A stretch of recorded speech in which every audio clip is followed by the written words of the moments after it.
everybody, and welcome to a correctional wild ride with Steveo. This episode is killer. We've got James Allen Jr., who was on death row for years, 3 years. Then he got his sentence commuted to life in prison without the possibility of parole. Then he got that sentence commuted to life with the possibility of parole. So he can speak to what it was like to be on death row, what it was like to be in regular prison, general population, and what it's like to be free. I mean, this is the wildest of wild rides, man. Wow, is this epic. Let's get into it.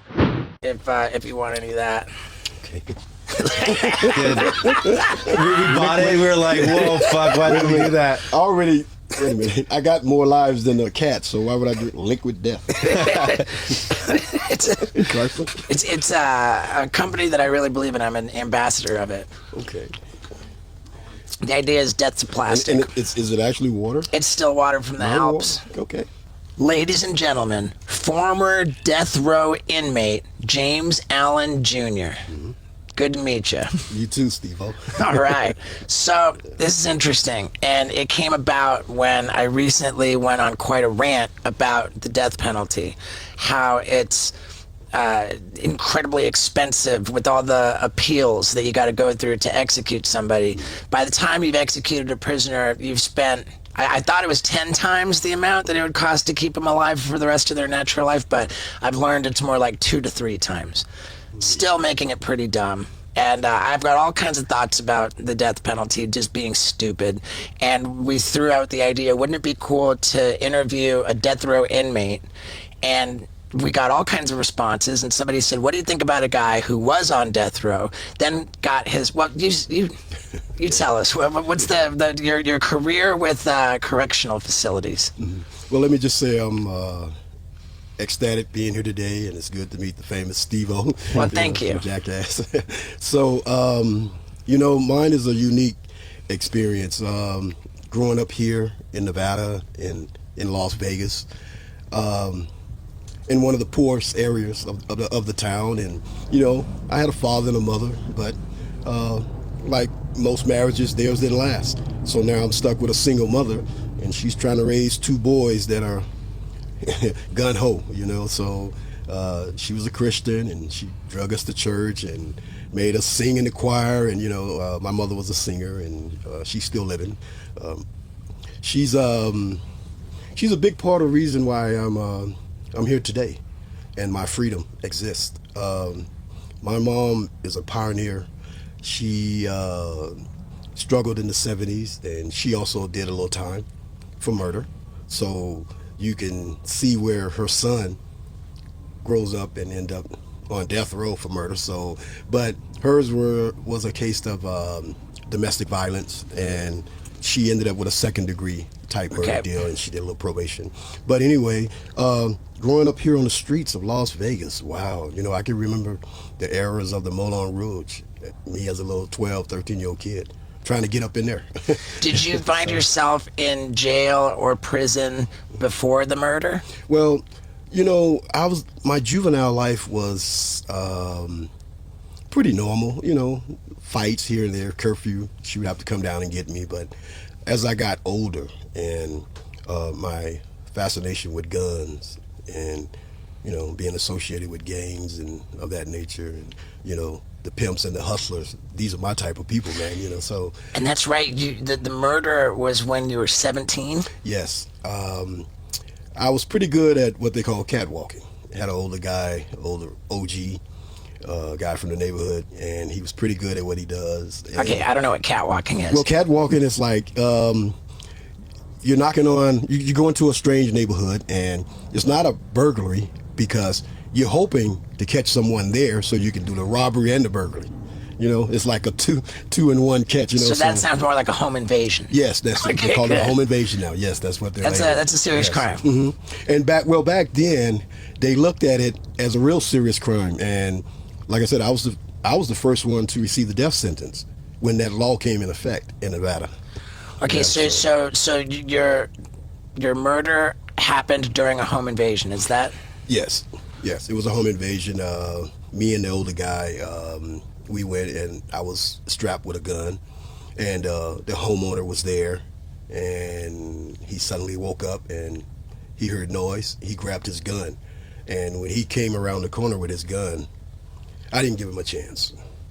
I fired, and I fired 2 shots, and lo and behold, in the darkness, I mean pure black darkness, this guy got hit right between the eyes.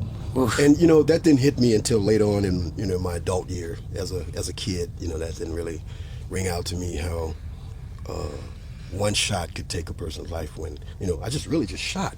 So, but anyway, that landed me a 1st-degree murder with burglary. And right. I got to believe that with the home invasion happening at the time, that's even an aggravated 1st-degree murder, if that's a thing. Yeah. Well, they never put anything on the table but capital offense, right? Murder. So it was either going to be life without or the death penalty. Right. Okay.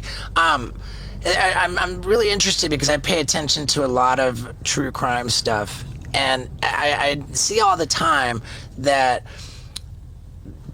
murderers will do anything to avoid the death penalty. They'll take that plea bargain just to get death penalty off the table. Right. Was that an option for you at the time?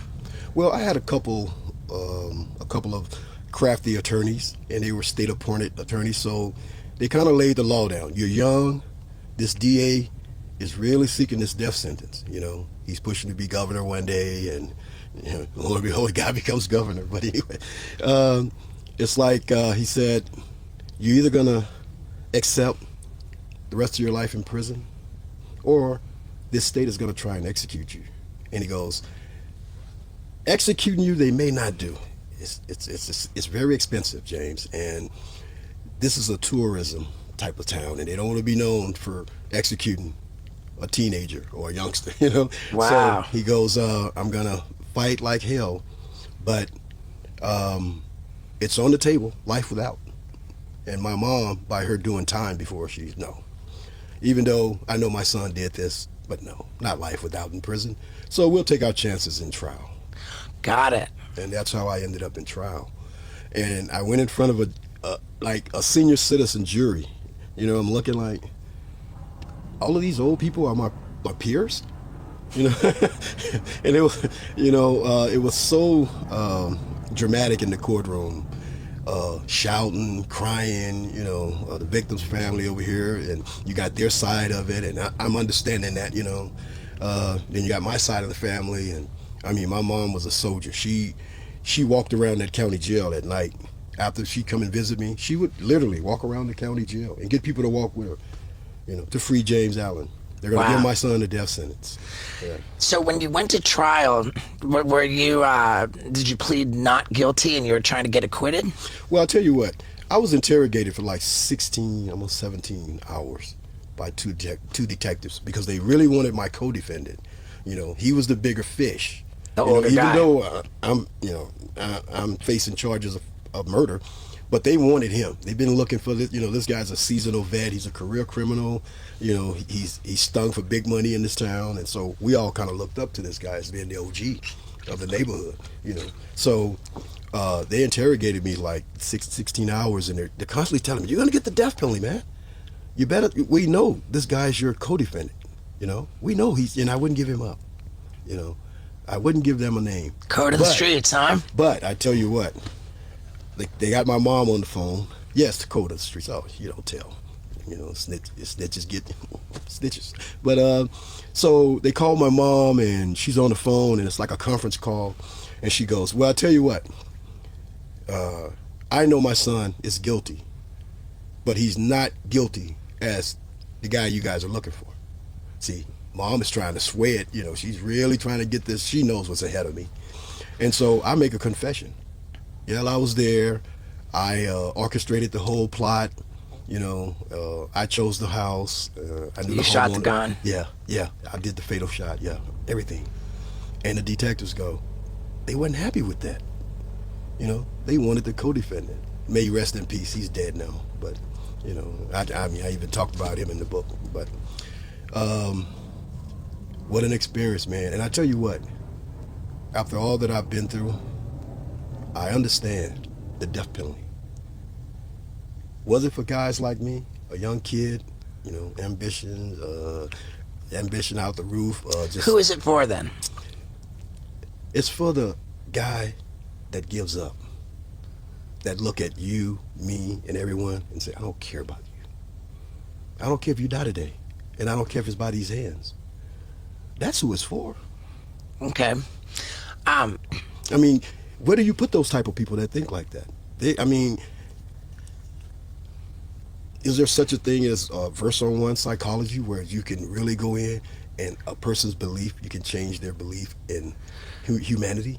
Now, I'm not doubting or suggesting that there are not people who just should never be allowed into society ever again. And I also recognize that there's a problem with life in prison not meaning life in prison. I mean, here we're talking to the guy who was on death row, got his sentence commuted to life, and is now walking the streets. Well, you know what, Steve-O? I think I'm the ultimate guinea pig.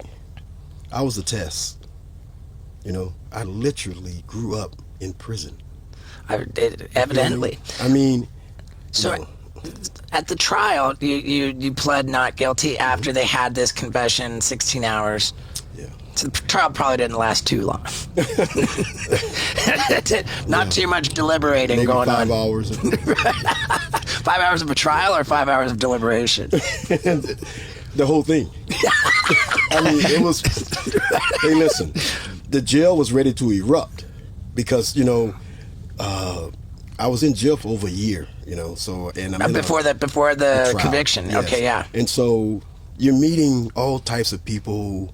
You're young, and They had you in adult jail waiting for trial? oh yes, they had me down where it was like 8 of us in a secured area, and we were all facing the death penalty. Some of these guys, one guy his name was Billy Hansen, and he was considered a serial killer. Real nice guy though, and he was the only guy who had a guitar that I ever seen with a hollow guitar in jail. But they catered to this guy, and and he had a real charming personality. Okay. Did he get the death penalty? No. The serial killer did not get the death penalty. Joe Koza, another one. He killed a taxi driver and the passenger. Did he get the death penalty? No. These guys, I was the only one, Tony. I can just name guys whose trial was lined up right after mine, and I was the only one to get the death penalty. Maybe those other guys took the plea to get the death penalty off the table. Maybe they didn't do the trial. No, they went to trial. That's what I'm saying. A couple of them got overflowed to another courtroom, but it was just kind of different that I received the death sentence, and I was the youngest one because a couple of these guys were career criminals. I wonder if your not snitching had anything to do with that.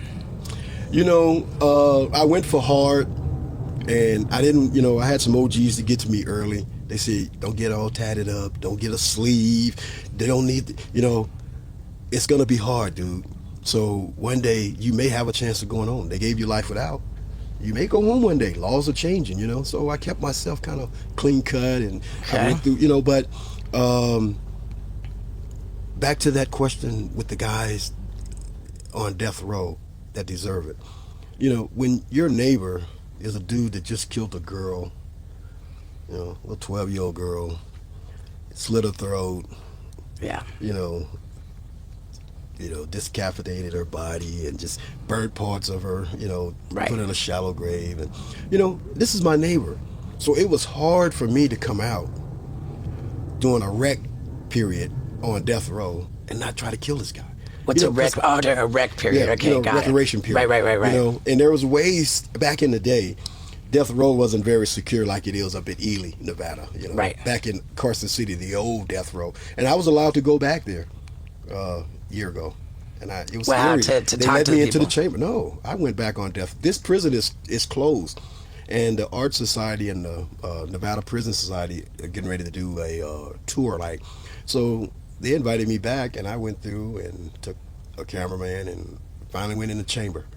This is supposed to be I got pictures in my phone. Wow. Can I ask, when they read the verdict, death, what goes through your head? I mean, are you just so scared that you're blacking out and you're like... Well, I tell you what, as at a young age, I knew that I was different. I wasn't no follower. You know, you couldn't convince me to do nothing at a young age. So when I took on a leadership role while I was in jail with the other youngsters, you know, every chance up in the law library talking to them, and hey dude, we destined for prison, you know, we going. We just don't know what our fate is. But when they read that verdict, my mother, I heard a wailing sound. It was my mom. And I never heard her scream like that. And it went through me. And I looked around, and these cameras was in the courtroom, and you know, I was the youngest to receive that death sentence at that time, and it was big news, you know. Like I said, the True magazine, the detectives, I was in all that series. But it hit me, it finally hit me when they chained me up. You know, it wasn't a regular put your hands behind your back. Now it's my ankles, from my ankle to my waist, from my waist to here. Wow. And I'm sitting in the back of this Cessna plane by myself with 3 other people, 2 guards and a pilot. And they go, well, kid, you're in the safest part of the plane. And I've never been in a plane before. But I was all the way back in the tail. And they said, well, this won't be your death sentence, because if we go down, they're trying to build some humor in me or something, get me to laugh or something, you know. But at that moment, it hit me, that the seriousness that, okay, I'm going to my demise. This is it. The state is going to take care of my death, you know. Did you know how long it was going to happen in, or the time period? Well, the attorney was explaining to me, he said, we get an automatic appeal, James. It's a shame that your first execution date is 2 days before your 20th birthday. Yeah. And he said, I go, wow, I won't make 21? And he goes, well, Yeah. you're going to get a stay of execution, and if that fails, then we're going to file to the governor, we're going to file to the Supreme Court, you know, we're going to just, it's going to be delayed. You'll be an old man sitting up here. Right. Because Nevada is not going to do it. He said, but my goal is to get you off. You know, Right. let you live a life in prison. You know, I don't think they ever let you out, James. And that attorney, when he watched me come home after 28 years, he was standing there. Man, where would he be without that lawyer? And as a small business owner, where would I be without ShipStation? That's right, man. If you want to kill it in today's world, you got to have an e-commerce business going off. And if you're going to have that, then you have to have ShipStation, because with every order, you need to ship it out. And ShipStation gives you discounted prices for like all of your different carriers. Hell, you get up to 88% off of USPS. That's the United States Postal Service, and UPS. And if you want to get an even better deal, then go to shipstation.com and use the promo code steveo for 2 months of a free trial. I mean, you can't go wrong. Plus, this is how we ship everything out of my Stevo online store. It's the savior for my business. Like James Allen Jr.'s lawyer, ShipStation is always on my side, and they can be on your side if you go to shipstation.com and use the promo code Stevo. I bid you well to kill it with e-commerce. Now, let's get back to it. Wow. Old Frank Crimmon, attorney at law. He's still attorney. Yeah, I'm his biggest case, man. He's in the book. And the book is called Not My Chair. That I picked Not My Chair because at that time in the chamber, it's 2 chairs.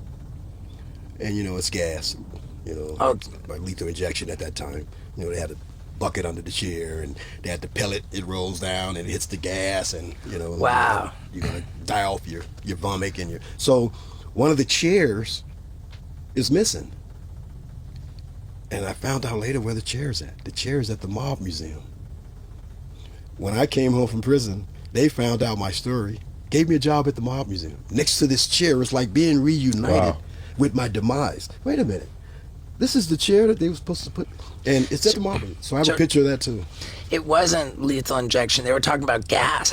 Yes. I don't even think I've ever heard Gas of chamber, a gas chamber execution. Did you? Nevada was one of the last states that had that's Nevada, Utah. Did you know what the gas entailed? Like, were you reading about it for the first time? Like, fuck, this is how I'm gonna die. Yeah, you know, I was reading about capsules and acid and how to.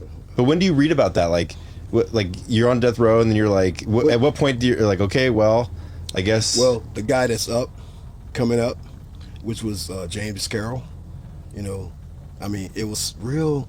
Everybody was, when his time came up, and he didn't want to even finish the appeals. You know, he said, let it be. And it was just a real eerie feeling just that whole month, you know, watching him, watch how he moved, and, you know, his conversation became very short. You know, this was a very reliable, you know, interesting type of guy because he had a lot of stories to tell, you know, old gangster stories. And so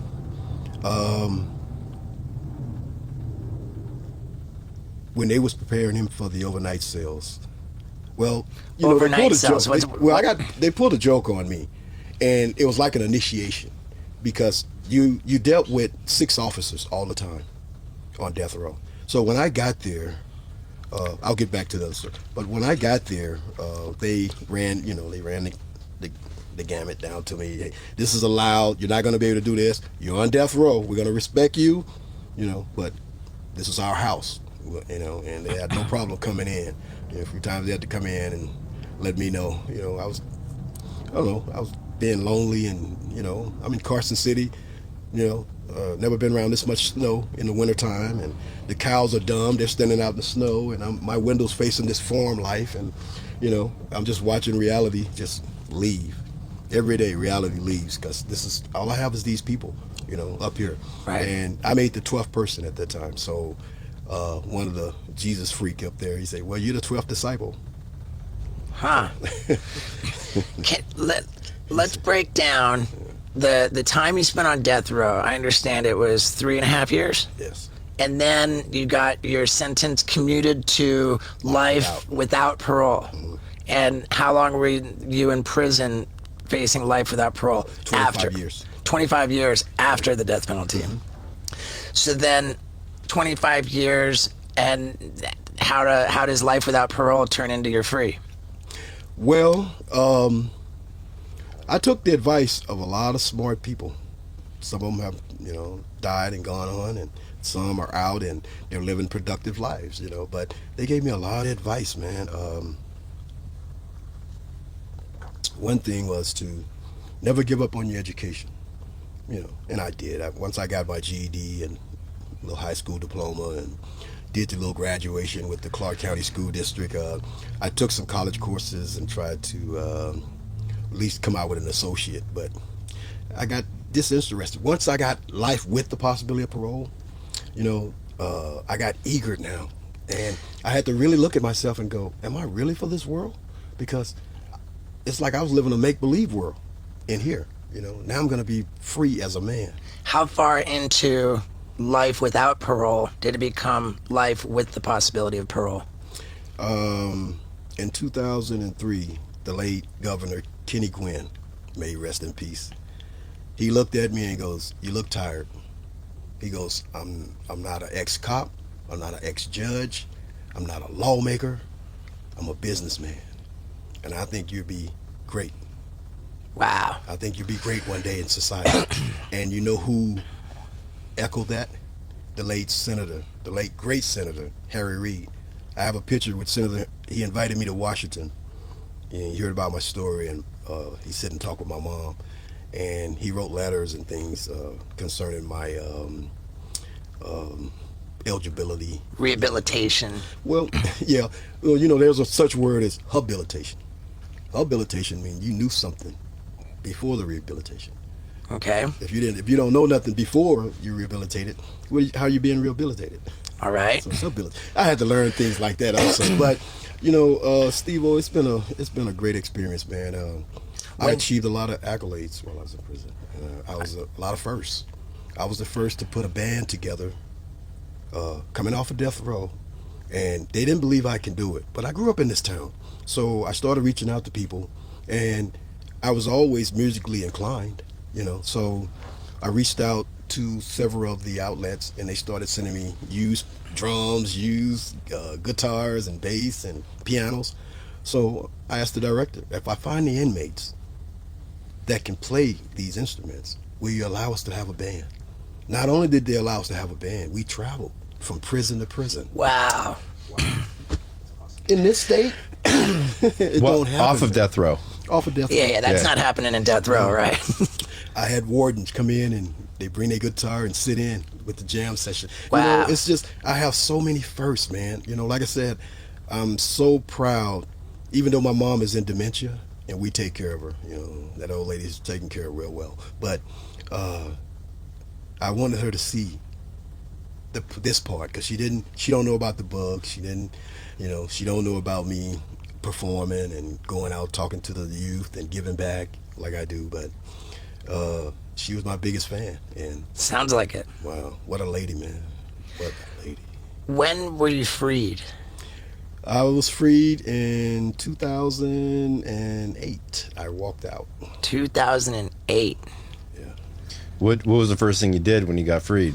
I kissed the road right in front of the parole. You know, they drop you off in front of the parole office, parole and probation, because you have to check in and get your ID and stuff. And my mom was there, and I didn't even hug her. I just got off the van, and they took the chains off, and I leaned down and kissed the ground. Did you feel free? Not at first. It felt like a bed move. I mean, when ex-convicts, we have certain words that we use. When I say a bed move, they're going to move you from one prison to the next. Maybe this prison is better, this prison yard. So it's a bed move, better bed move. And it's like, I know that I'm still under scrutiny and I'm up under a microscope, and someone still has authority over me because I can't get visas, I can't leave the country. Right. Yeah, I understand that you have lifetime supervision while you're out. Lifetime parole. So, what does that mean?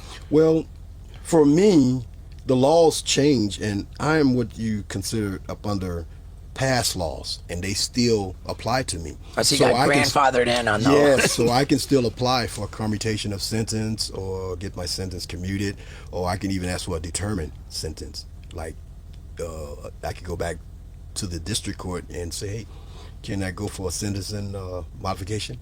And that judge may turn around and say, yeah, I'll give you 10 years. Time, sir.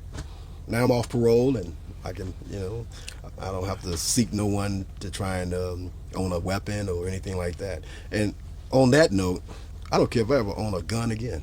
Right. Give me a bat. Someone come around my house, I'm going to give you an old-fashioned butt whooping. I'm not going to kill you. Did you find it hard getting acclimated back into society? Yes, I did. Because back in 2008, that's like iPhones, computers, laptops. Yes. Yeah, you went back to the future. They gave me a flip phone, and all they did was answer. My sister go, all you have to do is just open it up, and when you're done, close it. Wow. And she said, that's it. Don't touch nothing. Don't. Wow. I didn't know any numbers. I didn't know how to do anything. And thank God I wasn't around for the beepers and all that you guys went. Yeah, the beeper. Yeah. And what is the other one? Fax machine? Email? Yeah, and all that. Man, it's just, the IT part of this, sometimes I can wake up and it feels like I'm on Mars somewhere. Like, Right. look at this out here, man. And I'm do I deserve this? I beat myself up a lot because I understand the value of human life. I understand humanity, man. And we all need each other. And no one has that right to take nobody's life. That's why I say when you get a criminally insane person that don't care, yeah. All right. Yeah. Well, how do you know if somebody's like just faking that? Well, let's say in the criminal world, when you got a bunch of convicts, guys that's on a prison yard, everybody's going to find their group. The strong are going to sit back and just look at everybody through the yard and go, he's an idiot, he's gay, he's mentally ill. And believe it or not, on that type of evaluation of people, 9 times out of 10, they're right. I don't doubt that. And I would take it a step further to say that I believe in that prison structure that life is a lot more equal to what our DNA is built for it to be. Like probably the natural, the primal, like early humans lived by that code more than what's going on in this society that we have now. Yeah. I tell you what, this society better wake up soon. And the people they better listen to are the people that have done decades In prison? behind a wall, in a shoe program, Pelican Bay, here, High Desert, Ely.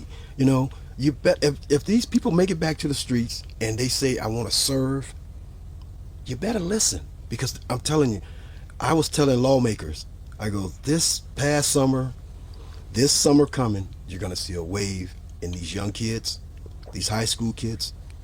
I'm talking to football players, a good team. They're bringing guns to practice. So the coach says, James, can you come talk? Wow. And I'm talking to this football team, and these guys are seniors. And I go, you waited your whole life to get to the next level, the money round. And you're here playing games at a high school, and it was just high school after high school. And now, the news can't report it fast enough. The carjackings are back, the home invasions are back. And these kids they don't care. You know why? I watch the school district. And I hate it happen here because I love Vegas. Vegas is my town, man. I mean, the school district here, I watched them graduate 6 high schools of seniors that are dumb as fuck. You know why I know? Because I'm their mentor. These are kids that you send them to a behavior school. Okay, they do a couple of weeks. Now you put them back on a regular schoolyard. And they're walking around. They got monitors, ankle monitors, because they're facing charges, whether it's down in juvenile or down in adult. And I know these kids. But you're going to give them a diploma? You're going to let them do the pomp and circumstance with a gown and and you're going to give them a diploma?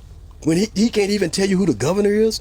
He can't even leave his mom house and go and balance a checkbook, fill out an application. He's 18. And they're all together and they got their diplomas and they're taking pictures. I got it right on my phone. These are graduations that I attended. And this is how America is. It's not just here, so I'm not just going to pounce on this state, but this is how America is. And they're releasing these kids, and these kids don't give a damn about the jobs that our parents worked, the type of money that's coming in. They got their own method of doing things, their own way, and we're lucky enough that they still respect guys like me. I can walk, it doesn't matter where I go. I can walk in a room and they go, can you guess this guy's profession? Quite natural. I used to be big, real big. So oh no, he's a football player. He's a sports player. Oh, he's a cop. Everything but a criminal. Everything but Why a you guy call that's that been a profession? on death row. Yeah, everything that's Professional criminal. Right. but I thought you were going to say it a makes me musician. it makes me feel good though, Right, And, okay. just to be out here, and if I don't tell you I've been on death row, Right. I'm just another black guy Right. walking by. Let me ask you about the difference between being on death row and being in general population. Well, on death row, you're dealing with, a select group of guys, and everybody got the same sentence. So A smaller number of guys. yes, and the respect level is high. This Except guy, for you're thinking about killing the one guy. dude, I'm telling you, it got so serious. One day at rec time, I went out to the pen, and it had just snowed, right? So, at Old Max in Carson City, the construction crew back then or somebody, but there was nails this long, rusted nails, and you can tell, it came out of an old concrete slab or something, but it was left by a construction crew. So I got one, and I got past the tower, and I buried it, and every chance I got, I put a little sharpen on it, because I was going to kill this dude. It took the only other black guy that was on death row in 1982 to stop me from killing my neighbor, because it's on the news. We're watching this dude, Reno News, how he did this girl, and now he's on death row with us, Right. And he got sentenced. They gave him the death penalty. And you're not gonna live next to me. But it took the only other guy that was on death row, older guy, much older than me, And we sort of knew each other from the county jail. He was a badass. Nobody messed with this dude. So when he saw that I got the death penalty, yeah, youngster, I remember you. But I told him, I said, yeah, I'm gonna knock this dude off. I'm gonna do everybody a favor. He said, well, if you do that, then you might as well go on in that chamber over there, you know. And he said, he may kill you. You underestimating him because he's this little skinny, scrawny guy? He's on death row with you. What makes you better than him? The same society that said kill him said kill you. And man, that woke me up. And believe it or not, Steve-O, I spoke to the guy. You know, didn't want to know him, but every day I would, hey man, you know. Did you tell him you were thinking about killing him? No. He saw it in my eyes. I think he literally told the officer, I never want to be out with this guy. Okay. You know, I'm the youngster. And Right. the only other youngster up there, they're up there for killing a detective up in Reno. That makes them like royalty in prison. They got taken care of. Yeah. I mean, the Aryan Brotherhood, man, I smoke weed, whatever I wanted, you know. That's what I want to talk about, And the too. officers, you know, the officers that was on CMU, Condemned Man Unit, that was up in Carson City. That's death row. That's death row. And they understood. Most of them guys are dead. I don't think one of them is living because they were older guys, seasoned officers. They knew how to talk to you. They, you know, the guy would bring you a pie and say, hey, James, my wife baked this. Wow. Eat the whole pie, James. You know, some fish. We went and caught some, you know, some bass, James, and my wife cooked it up. You know, because we was there. You know, we didn't go outside. We were on top of the fourth. We were on top of the cell house, you know. And one of the greatest moments, I got to get this in, Tom Selleck did a movie on the yard, An Innocent Man. And before he left, he asked, where's death row? And he turned around and pointed at death row. If I ever get a chance to talk to Tom Selleck, I'm going to say, you pointed at me, dude. Wow. And I say, those dudes that's in the movie, those are my homeboys. Train and all them night. Them dudes you was playing basketball, they're my homeboys. Wow, so they really, those were not actors. No, those are convicts. That's incredible. Yeah, but Tom Selleck, he, I mean, if you ever watched that movie, man, he just fell in place, right? And you know, I might have to watch that and movie. so when I went back and I did a little tour of the prison, you know, after almost 40 years, it just a lot of memories came back, you know. But he donated a lot of weights and stuff like that to the yard, and he looked out for the yard. Tom Selleck. Man, that's cool. You said that when you were in death row that you were watching the news with your neighbor on death row, so you're seeing about his case, and that's why you arrived at the conclusion that you needed to take care of him. Oh, yeah. To me, it's I wasn't fascinating. the only one now. Right. There's other guys that had that same thought. Right. To me, it's fascinating that you're on death row watching TV. Yeah. Like, where's the TV located? Your family was allowed to send you a package every 6 months, and they send you a stereo TV. Back then, you can, man, I can have a 50-inch TV. Wow. I remember You're on death row. I mean, you know, and I mean, they're going to take it apart, and I remember the Eddie Murphy movie, 48 Hours with Nick Nolte, and he had a TV in his cell. Yeah. So you got a TV in your cell on death row. And can you get a cable subscription or watch MTV and HBO? Well, the prison had a cable system that they had to deal with, and every cell, you know, they was paying like so much for so many cells. So we got the basic cable, you know, a sports channel. So you got ESPN. Skinemax. Did you get Skinemax? Yeah, that's what we have. So you never miss the Super Bowl. No, you get all the regular channels. You got ESPN. You got MTV. They knew what it took to keep a maximum, you know, prison or institution calm.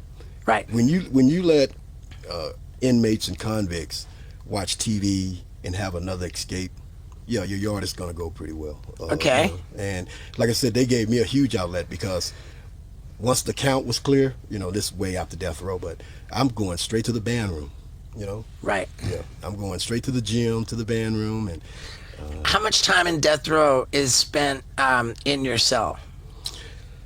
it depends on your level of classification.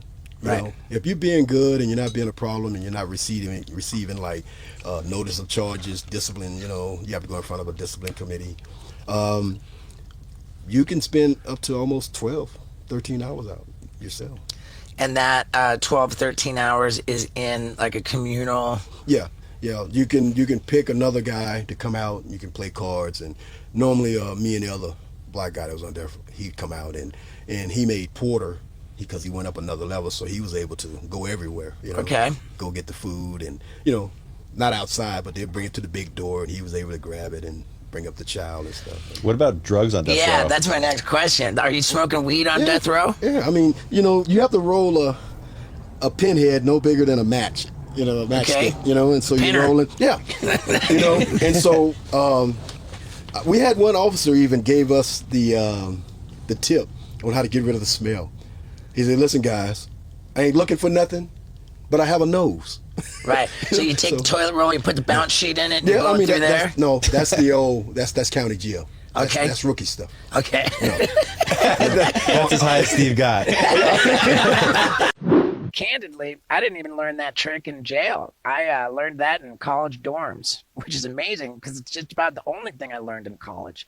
But I digress. Since college, I've learned something way more important, which is that Blue Chew tablets make sex a lot more fun. Why? Because they contain the same active ingredient as Viagra and Cialis, but they only cost a fraction of the price. That's right, I'm talking about Blue Chew tablets. And man, they're more delicious now. There's like a new flavor or something. Dude, I love the way they taste, and I love that when I chew them up and then I go show my girl my blue tongue, she screams, "Ah!" and hugs me, and she knows I'm going to take her to Bone Town. That's right, the Boneyard, because Blue Chew tablets give me a major boner. Ah, man, so much fun. If you're really still wondering, are Blue Chew tablets fun?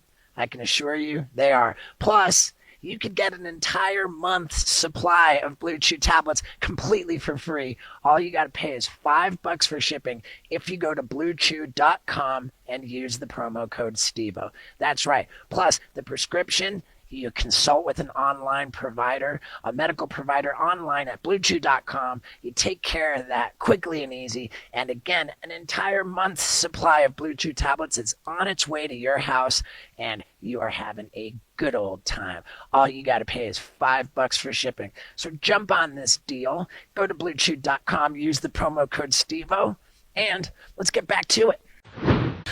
But on death row, we were allowed to have like skillets and hot plates and things like that, right? Because it was like a privilege. The warden said, "As long as you guys like." That's their incentive to keep everything running smooth. Exactly. And so we had a guy, I'll just call him by the name of Moose, old biker. He's on death row, and he would love to get up and cook eggs. And Short Line was a bunch of lifers, and they had a garden, so they would send up fresh stuff to death row. What's Short Line? Short Line are lifers who are never getting out, but they have a trade, and they giving back some type of way. They license plate factory. Yep.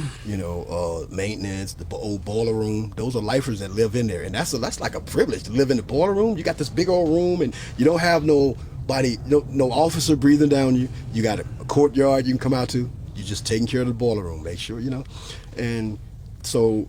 I never made Short Line because of the death row status once I got off of death row, but they looked out for death row and sent us fresh garden and fruits and vegetables up there, and he would cook, and weed, and some of the harder drugs too. I wasn't, but the tip to getting rid of the smell, the officer would bring us popcorn, and you just simply burn that bag of popcorn till you can't burn it no more. You put it on high.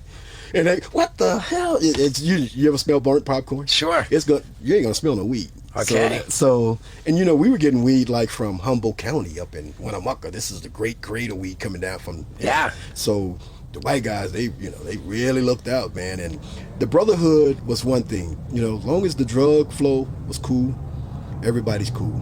And that's from death row to the general population. That's in every prison across America. As long as that drug flow is cool. There's no racial tensions. There's no uprising against the administration. Everybody's self-medicated, doing their time. Right.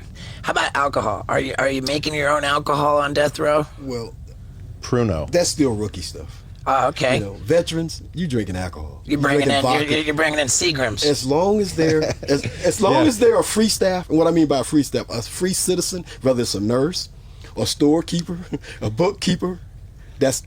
Anything other than an officer that's been sworn by, they're going to bring in. They can be compromised. Okay, I mean, even officers, I gotta believe, Oh, yeah. are gonna participate too. Sure. You know, once you have a family member, you can be a 20-year-old cop, you know, and decorated. Once you have a family member that went through the justice system and you love that family member, your heart turns a little bit. Right. And I've seen so many correction officers, more men than women, often, you know, dude, I understand, man. I was this far from being here. Right. You know, what you need, man? You good? You know. Right. And, you know, and you learn to respect. Okay, this guy's just trying to go home.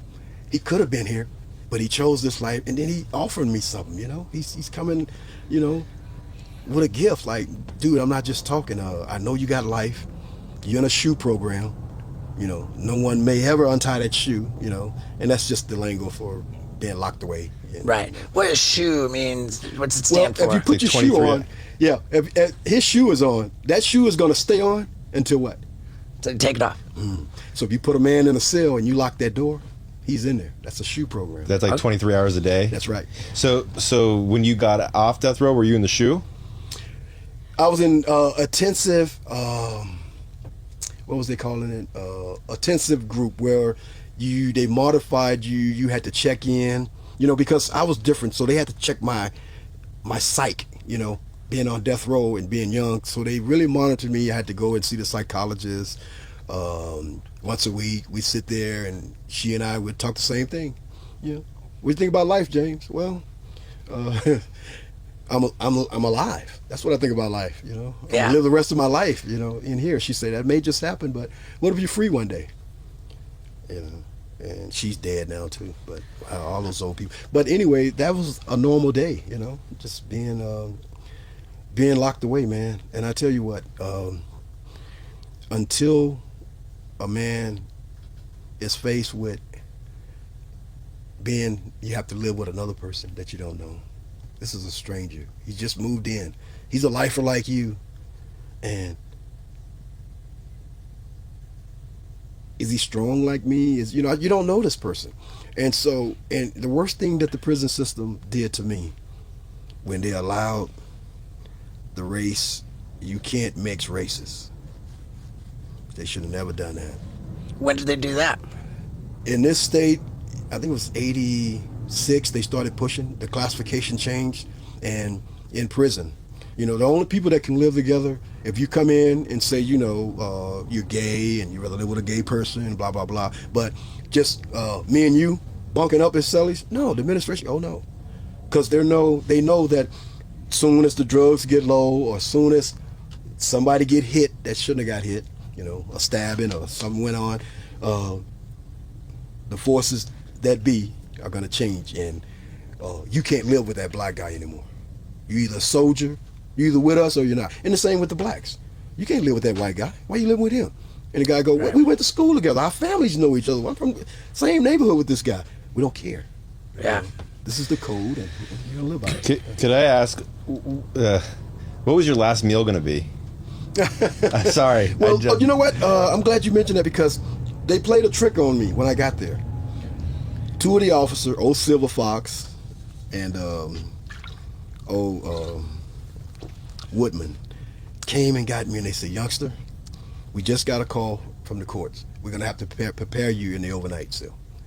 You know? Meaning and that now you're going to walk that mile. Your time's up. Yeah, everybody's quiet on the road. And I'm looking for for Killer, the black guy, to go, give me a sign or something. What, and he's not up at his bars looking at me, and he's. So they get me and they take me over, and the priest come up, Father Dave, good guy. I forgave him. He's part of it. Mr. Allen, we know that you're a Christian. He's reading from it, and you was raised a Christian, blah blah blah. Would you like to say a prayer and everything? And I'm looking at, are you this real? I'm right across from the chamber. They got two cells. You got the overnight cells, then you got the chamber. And I'm looking, are they serious? So they left me in there till like 1 o'clock in the morning that night. They came and got me like 5 that afternoon, like 1 o'clock. And Silver Fox go, come on out, youngster. We just wanted to see your manhood. We want to see if if you pumping that real blood, or you gonna break down. And and so Killer comes out, and he really embraced me. He said, man, don't think nothing of that. You know, we got the other youngsters when they came up here, the ones that knocked off the detective. Up You front. passed the test. Yeah, you passed the test, so you know, don't think. But I had to tell my mom, and she was furious. They did what? And she called the lieutenant.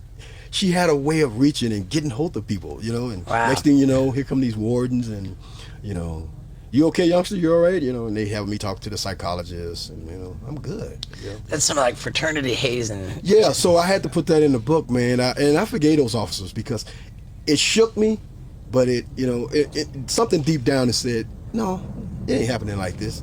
Mr. Criminal said it's going to happen like this. You know, I got a stay of execution, and so I started thinking, you know. Right. When you got from off death row into regular prison, did you miss death row at all? Sure. You know, I developed some good friendship in there, you know. There's some guys, they still on the row after all these years, and I would love to see them make it off and just live a life, you know. Tom Wilson, he's the longest one up there now, you know. I like to see Tom, and, you know, and murder is murder, man. You know, there's, to me, there's no way to really define, you know, a killing. If it's an intent, you know, you have sit and you contemplated killing somebody and you mapped out how it's gonna go. Yeah, you don't deserve this type of life. This life now is fun, man. You know, when I made it home, and I used to sit back and go, wow, this is what I was in a hurry to come back to. You know, because I'm watching the news and you're watching all this bad stuff and you're watching, and I'm going, wow, man. But in my life, I have to calculate my life and where I'm at with my family and my loved ones and the circle that, you know, and it's okay. I'm in a good place. You know, I have a Bible, and it's in my truck right now. There's a picture of my victim in the back of my Bible. So every morning when I say a prayer for Mr. Sylvester too. You know, he was a good dude, man. You know, I learned a little about my victim, and you know, nice home, and he had a fiance, he was getting ready to get married. You know, what I say, if he had the chance to say something today, I think he probably would say, give Mr. Allen a chance. You know, because I have a good heart, and I made some good conscious changes about me. I did some soul searching, man. And did you ever reach out to his family after you got free? Well, no. That was one of the clauses of my parole.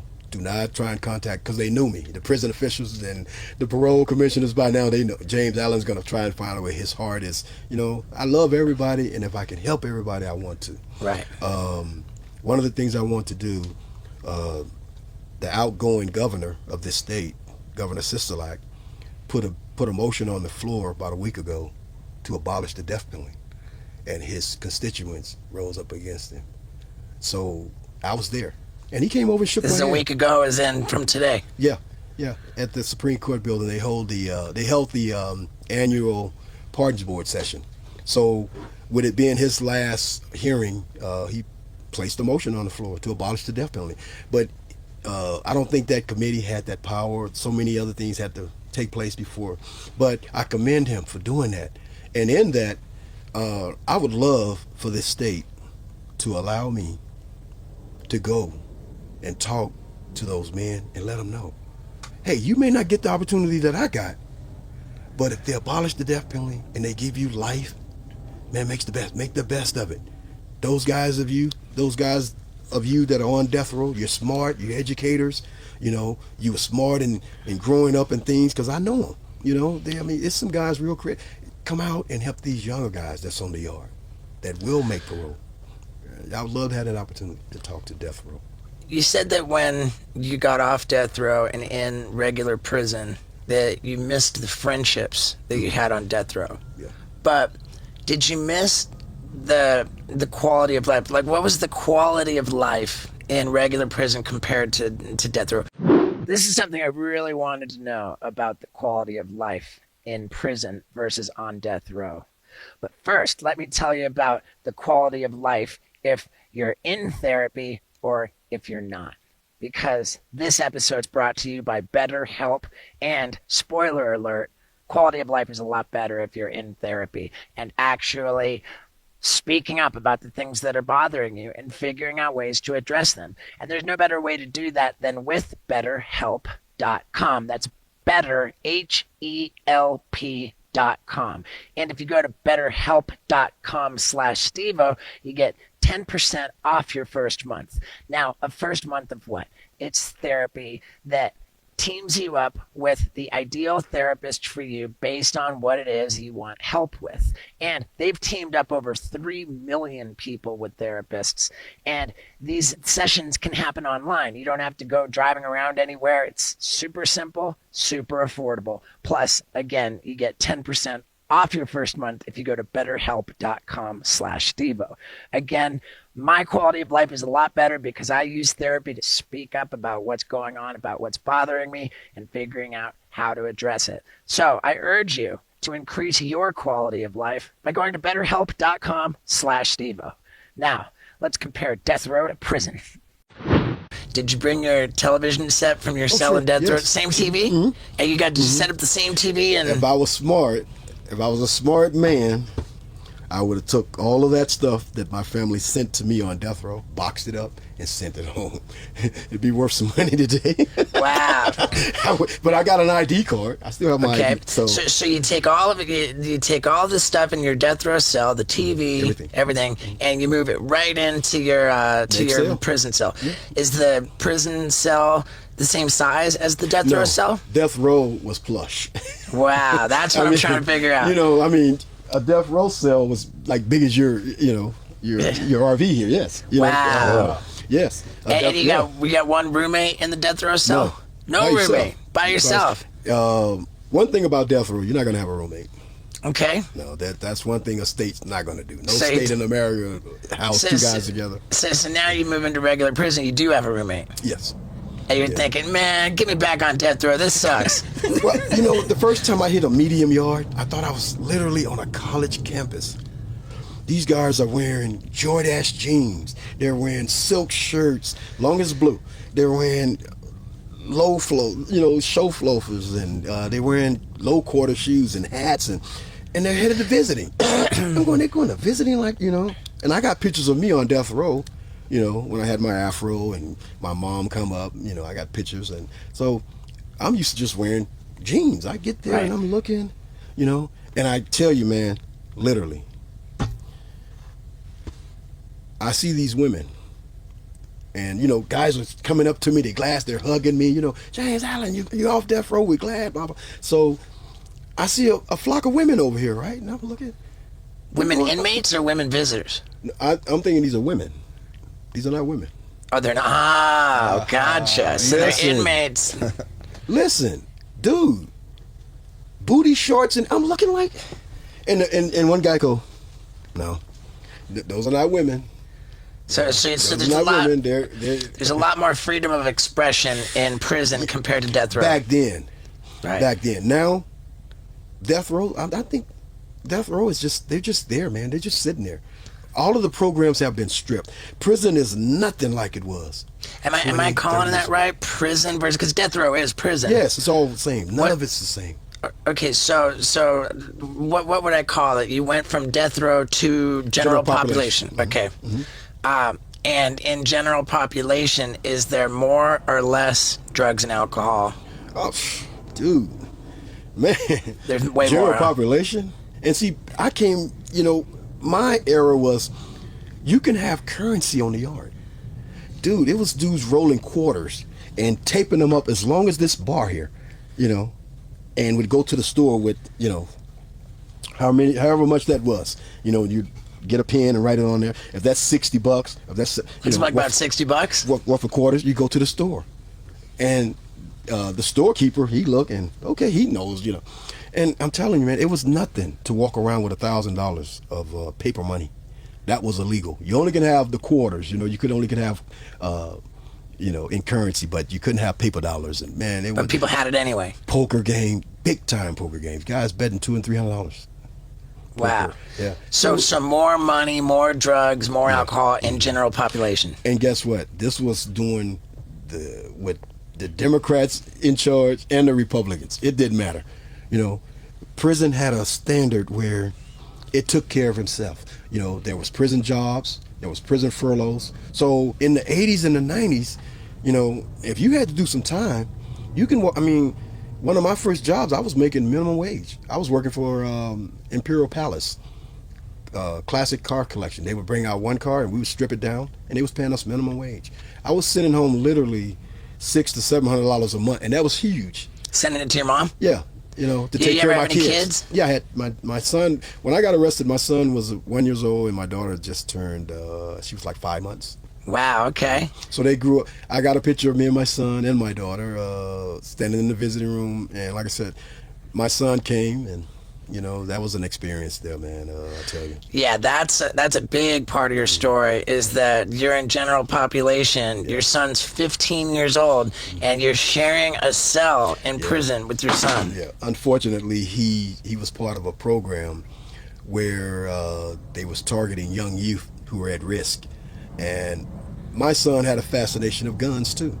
So what he takes the handle, the butt of a 32, and he's got it sitting in his locker. So when kids see it, all they see is the handle, you know, the butt of the gun. Right. Right. So the judge figured, well, we're gonna put you on this 90-day program. You're gonna go out to the prison, and you're gonna be around convicts, convicted felons, and they're gonna mentor you. You're gonna be there for 90 days. It's like a serious, high-level, scared straight program. Yes. And so I really wasn't in contact with his mom at the time, that side of the family. So this is how it snuck up on me. But guy came to the band room one day and he goes, "Hey, it's a kid down in intake saying he's your kid." Saying he's my kid? So I summoned the warden and I go, "I need to go to intake. I need to go down there, warden." And you know, the warden had a lot of trust in me by this time. I could pretty much move around the institution. So I go down and I look at this kid, and it's my kid. I go, "What are you doing?" And he goes, "Pops, I'm here for 90 days. So that next morning, I went to the warden's office. I said, "You have to move. I know it's against I'm working the program," because I had several youngsters before. And he goes, "You know we can't do that, Alan." I go, "Please put him in the room with me. He needs to learn something. I may not ever get a chance to be a father. Wow. I may not ever get a chance to teach him nothing, man." And I'm telling you, the warden goes, he made me sign the agreement, and my son had to sign it, and the waivers, and we moved my son in. And this kid, man, he really didn't know nothing. He didn't know how to brush his teeth. He didn't know how to shower and keep his hygienes up. And one of the most dramatic and profound moments of my incarceration was the night they came and told him and I to step out the room and strip down. And I'm standing there naked in front of my son. Wow. And he's naked. And I go, "This what you want? This what you want? Take a lesson, you know." Why'd they do that?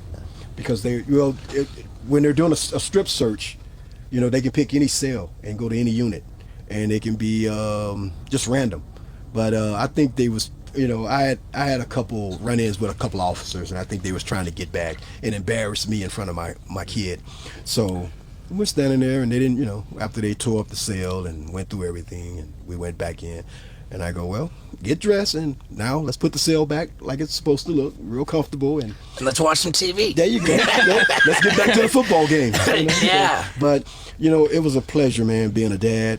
And my son, even though he didn't learn from that lesson, my son did 25 years in Arizona, and he's been recently released. He's doing well. He's a manager for some phone company, some type of what do they call them? Cell phone? No.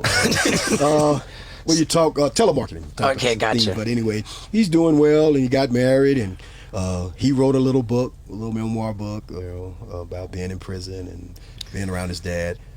He's not talented, but he can play drums. He can't sing or anything. You know, I can sing and play just about every instrument. So.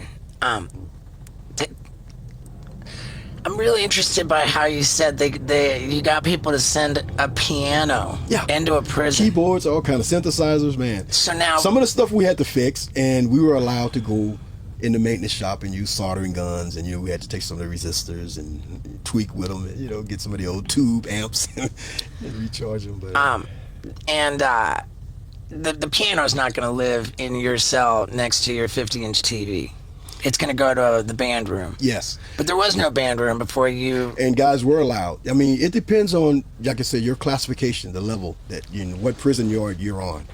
And some guys were allowed to have a guitar in their cell, a small keyboard, and of course you had to have headphones. A little mini amp. As time went by and technology, But And you had all the same TV channels in general population as you did on death row. yes, same. Everybody. No more, no less. No more, no less. And Well, on death row, if there's certain programming that they didn't want us to watch, like little kid stuff, they would block it out. Okay. Serial killers type, you weren't gonna watch. Did you ever see the show on A&E called The First 48? Yes. That show's good. I love that show. So you're able to watch that in jail. When our Jackass movie came out, did you see that in jail? I heard of it, and I don't know. It was something that someone was saying that it's a bunch of guys and they're playing grab ass and they're doing all kind of things. You could have watched it, but you said that doesn't sound like my thing. Right. But I tell you, the first episode that I really watched was Jackass Forever. Okay. Oh, wow. Yeah, that was even more grab ass than usual. Dude, I'm watching the dragon, and I had no clue what the dragon was, and my brother's sitting there watching it with me. The dragon. Going through the town. Yeah. He didn't know it. Yeah. Wow. Damn, they got me. Other than you, my other favorite is Wee Man. Yeah, Wee Man. He's great. Wow, man. Right. And I'm telling a couple people, they know about you guys, and they're going, man, dude, you're going to be with Steve-O, and and I go, well, they found out about the story, and I mean, it's a hell of a story, man. Yeah. It's a hell of a story. I'm really I'm fascinated by the whole just idea of prison and what it's like. It's really interesting to hear you describe it. Yeah. And I feel like you're describing a quality of life which, I'm not going to say that being in prison doesn't sound so bad, but at the same time, you got a life in there. Mm-hmm. You got a life in prison, and it helps me understand. Just stroll and some of the things I was telling you. It helps me to understand why people would really want to take death penalty off the table, because in prison, it's not great to be in prison, but you got a life in there. Yes. I tell you what, Steve, I told you at the beginning, I felt like I was a guinea pig or part of a test type of program, where people wanted me to fail out here. I couldn't adapt. I was so far behind time and being on death row reality. And there's a lot of pressure on me to always go beyond, I don't want to be out here and be stuck, as they say. I want to learn just as fast as the next guy. I want to be competing just like the next guy. I want to be right there and help my family and be a servant. That's what I am. I'm a servant now. They gave me time to serve, and by all means, I guess the time served itself, and all is forgiven, and now I'm a servant out here. I'm always be a servant, even after death row. I don't think no one has this story nowhere in the world, and that have done the things that I have been allowed to do. And I'm very, very appreciative, and I'm very remorseful that a person lost their life behind my ignorance and my silliness. Did I deserve the death penalty? No. And I'll tell you why. But I deserved a punishment. I deserved a lifetime punishment to serve. I have to give back. And a lot of doors are closed. A lot of doors are not being opened because people know it's a fascinating story. And I think this is the first time that it's actually probably on a national level, with you guys. Everything's always been local. It's like they want to keep it. And It's not going to stay that way. Not with, I'm just now understanding this. Right. This was a monster to me. I bet. What? When you were in prison, did you watch the movie The Green Mile? Yes. So now, did you watch that in your cell? Yes. So that means you had VCR or a DVD player in yourself too? Yeah, well, what they would do is every week a unit would be graded on cleanliness, how well you behave, and they would bring in a movie. And you can pick the movie. They would bring out a list. And during that time, Green Mile was at the top of the box. Yeah. Man, we won't see Green Mile. It's a good movie. Oh, a great movie. And when Shawshank Redemption is my best. Oh, Shawshank Redemption That's maybe my the other one I was number one. thinking of. Love Shawshank Redemption. When you asked, Vinny over here asked you if you had trouble acclimating to freedom because of technology, I was thinking, forget about the technology. What about work? What about just being institutionalized? There's that guy in the Shawshank Redemption who's just too institutionalized. Wanted to go back in. Couldn't deal with it. Yeah. He killed himself because he couldn't deal with it. Yeah. Did you relate with that guy on any level? Well, I understood what he went through because when you're back in those days in that type of structure and the way they was portraying that cell house, Brooks. a dungeon, yes, Brooks. That's all he had, and he befriend a bird. Yeah. Reality's gone. If you're gonna talk to, Right. it's gone. So here, I know guys personally, they can't adapt, and they've only done like maybe 10, 15 years, and they're out here struggling. And they go, "How do you do it, Mr. Allen?" And I go, and that's every race. Yeah. I mean, That's just humanity. I am president of the Lifers Group, which the former director, first woman director of the state of Nevada, she allowed us to form that group. And they respect it. It's on the books today, the Lifers Group. And so I've been trying to, the lifers that are out here on parole, and they're on lifetime parole like me, but they have businesses. They're upstanding citizens. Right. Their neighbors never knew that this guy, I've been eating at this guy's restaurant, and he's an ex-felon, and he did 20 years. But these are the type of guys that I'm telling, get out here. Let the people know that you're out here, Right. Now, was it difficult for you finding paying work? Right. When you got to fill out that I'm a felon. Well, I'll tell you what, my first job was at a place called Anderson Dairy, and I was loading trucks at night, milk and dairy, cold as hell. And I had a crew, I was with a crew of Mexicans, and none of them spoke English, and, but it showed me something different, that in prison, you can't break bread together. But out here, these guys can barely, they just knew I was a crew member. They didn't care if I was an ex-felon, and they gave me a burrito like at lunchtime, But the job was very easy to get because I would go in and I'll tell them, hey, I'm fresh out of prison, Can I work here? Do you guys hire ex-felons? I'm just telling you up front. And they go, fill out the application. So that was a sign right there. Right. It's a case by case. For sure. Yeah. All right. Yeah. So, and right today, I have like a sciatic arthritis coming on or something, but I get that pinched nerve, so I can't do a lot of physical work. And I don't like a lot of, I don't know, soft work. I'm a man, and I've worked with my hands, and Don't you make a living with your band? Well, I'm trying to get a residency here, and I'm grateful that places like the Sand Dollar. I did corporate gigs out on the Strip, some of the Strip hotels, but they not a residency, and right. I don't know if it's because of the ex-felon, but I'm a business, I have a business license, and I'm insured, but the band is, and we're a pretty good band. What's the band name? It's James Allen and Unique Minds. James Allen and Unique Minds. Unique Minds. Are you just vocals, or do you play an instrument too? Well, in this band, I'm doing most of the lead singing and percussions. Okay. And is your music available to people to find on? Well, what we do, we're on YouTube, and we do a lot of cover tunes. Okay. So, we want you dancing in the lounge, but I'm really trying to get the band somewhere, and it's a little, because, if I'm allowed to go on the road and tell my story, I would like to bring my band along. Sure. I wouldn't like for a producer or a director to go, well, we hear that you're a singer. Will you do a song for us? And we'll put some musicians around you, whatever. I got a band. Right. Were you able to record music while you were in prison? No. No recording device. Okay. And one time we tried, and they found it.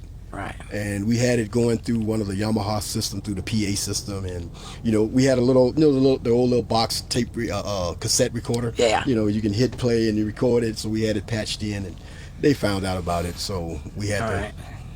Did you get tangled up in gang? Like you kind of have to be in a gang in prison, right? Oh, you know what? Let me take that back. At the end, right before I paroled, we did record. Cool. I did record with that band, so they do have that. Okay. All right. What was yours? I mean, we could probably talk forever about, but in prison you kind of have to be in a gang. Is that right? Or you have to show your type of allegiance. You know, you affiliate or you associate it. You know, I never took on a tag of me being initiated in. I'm too strong for that. I'm a leader. You know. Good. But my association was through just friendship, you know, giving them, you know, because I helped every gang. Once, if you came out of crib, out of the fish tank intake, you know, and I, you know, your file is going to tell me what you are because you're coming from the county jail, so you're already tagged, and I know what you are. And I, you know, some of my spills doing my intake portion of orientation, I would tell the guys, if you come in here because your homeboy's on the yard, you made a mistake. Because your homeboy is nothing. Because if he was, he'd be here talking to you instead of me. So I would get their attention right away, you know, and I would let them know the chapel is off limits. You don't go up there sagging your pants. You don't go up there repping your gang. You don't go up there beefing with no one. You know, the chapel is a sacred place. Native American their lodges and stuff, their space, all that is sacred ground. So all that stuff had to be told to these youngsters coming in, because they was coming in by the boatload, and I mean every nationality, you know. So what I'm hearing is that you were diffusing. Oh, a lot. Yeah. Yeah. And did you find yourself like pressured into like situations that you couldn't control, which required you to put people in check, to participate in violence? I tell you what, dude, sometimes, you know what, when a convict knows that there's a window or there's a little light at the end of the tunnel, man, he does a lot of soul searching. And I'm telling you, there's a lot of fights and a lot of violence that I had to walk away from, you know. And when you got a guy calling you, you know, another guy that thinks he's just tough, or he's trying to get a rep, you know, hey, I knocked off James Allen, or I did this to James Allen, and blah, blah, blah. But, you know, you have to put yourself almost in an acting position. Like, I'm ready at all times. I may not look ready, but I'm ready at all times. And if you bring it, I'm going to bring it. So, and that's how you have to carry yourself in there, man. You can't show no sign of weakness. If you show a sign of weakness, they're going to tell. They may not get you, but it's going to go down the pipe. Yeah. Got one coming your way. Yeah. Man, you know, for all my tough talk and I'm crazy and I do stunts, man, I would not do well in there. I tell you what, one of the scariest moments was a black kid got killed. And he was from a rival gang. So all the OGs got together. And this is black and white. White guy killed a black guy over a poker game. The black guy jumped on the white guy, gave him a black eye. The white guy sitting there at the next morning at the breakfast table with a huge signer. So his homeboys, what the hell happened to you? Oh, he whooped your, you know. So now they're edging it on. Oh no, you got to go back. You got to retaliate. So now, one of the most scariest things is that you don't know when it's going to jump off. So now you have to start preparing yourself.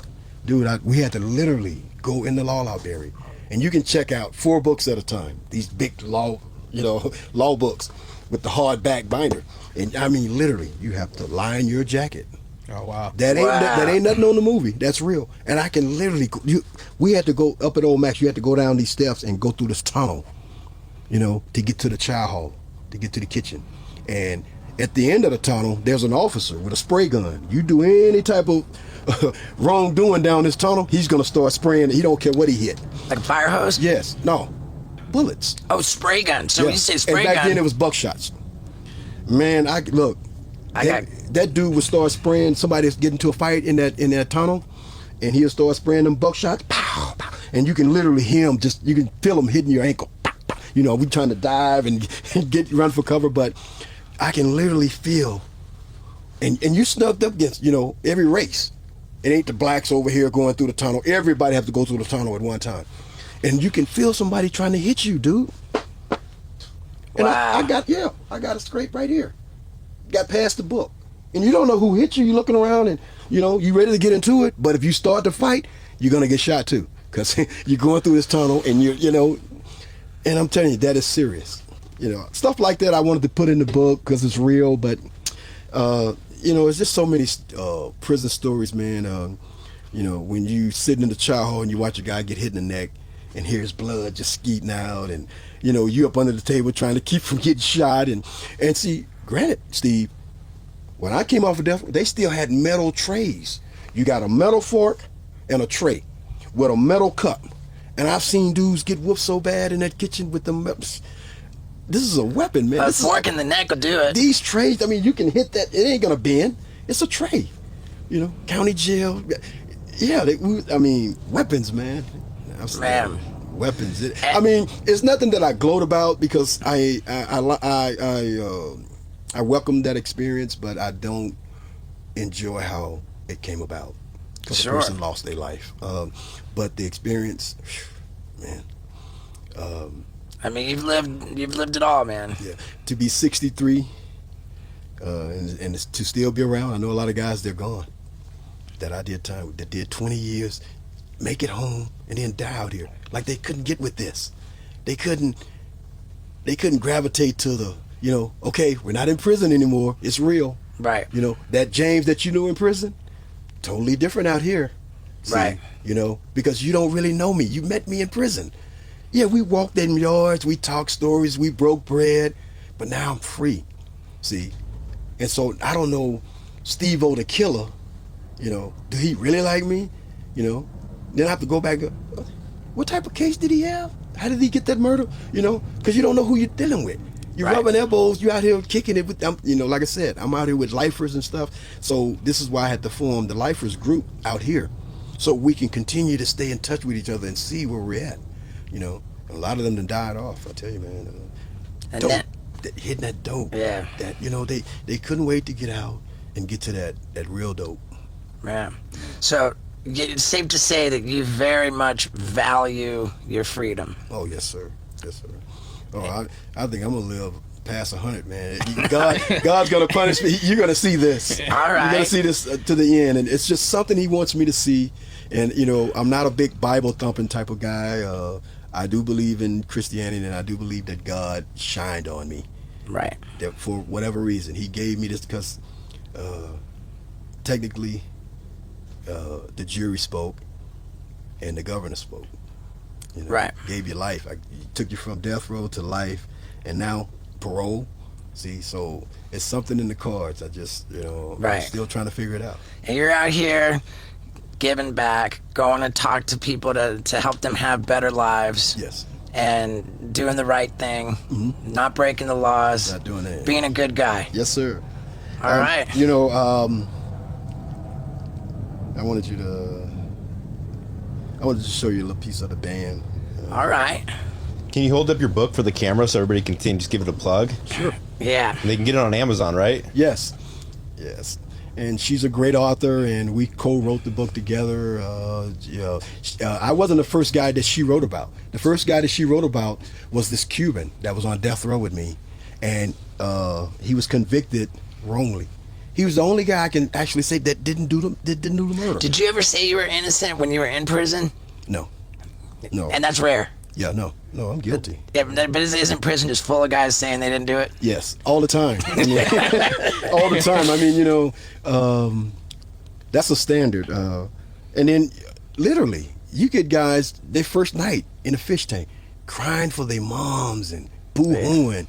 Like, how did I do this? How did I get it? These guys come from a good home, good upbringing, and mom and dad there, and schooling and everything. But somewhere along the way, you fell off, and you fell into this crime spree that's going on, and now you're part of the system, man.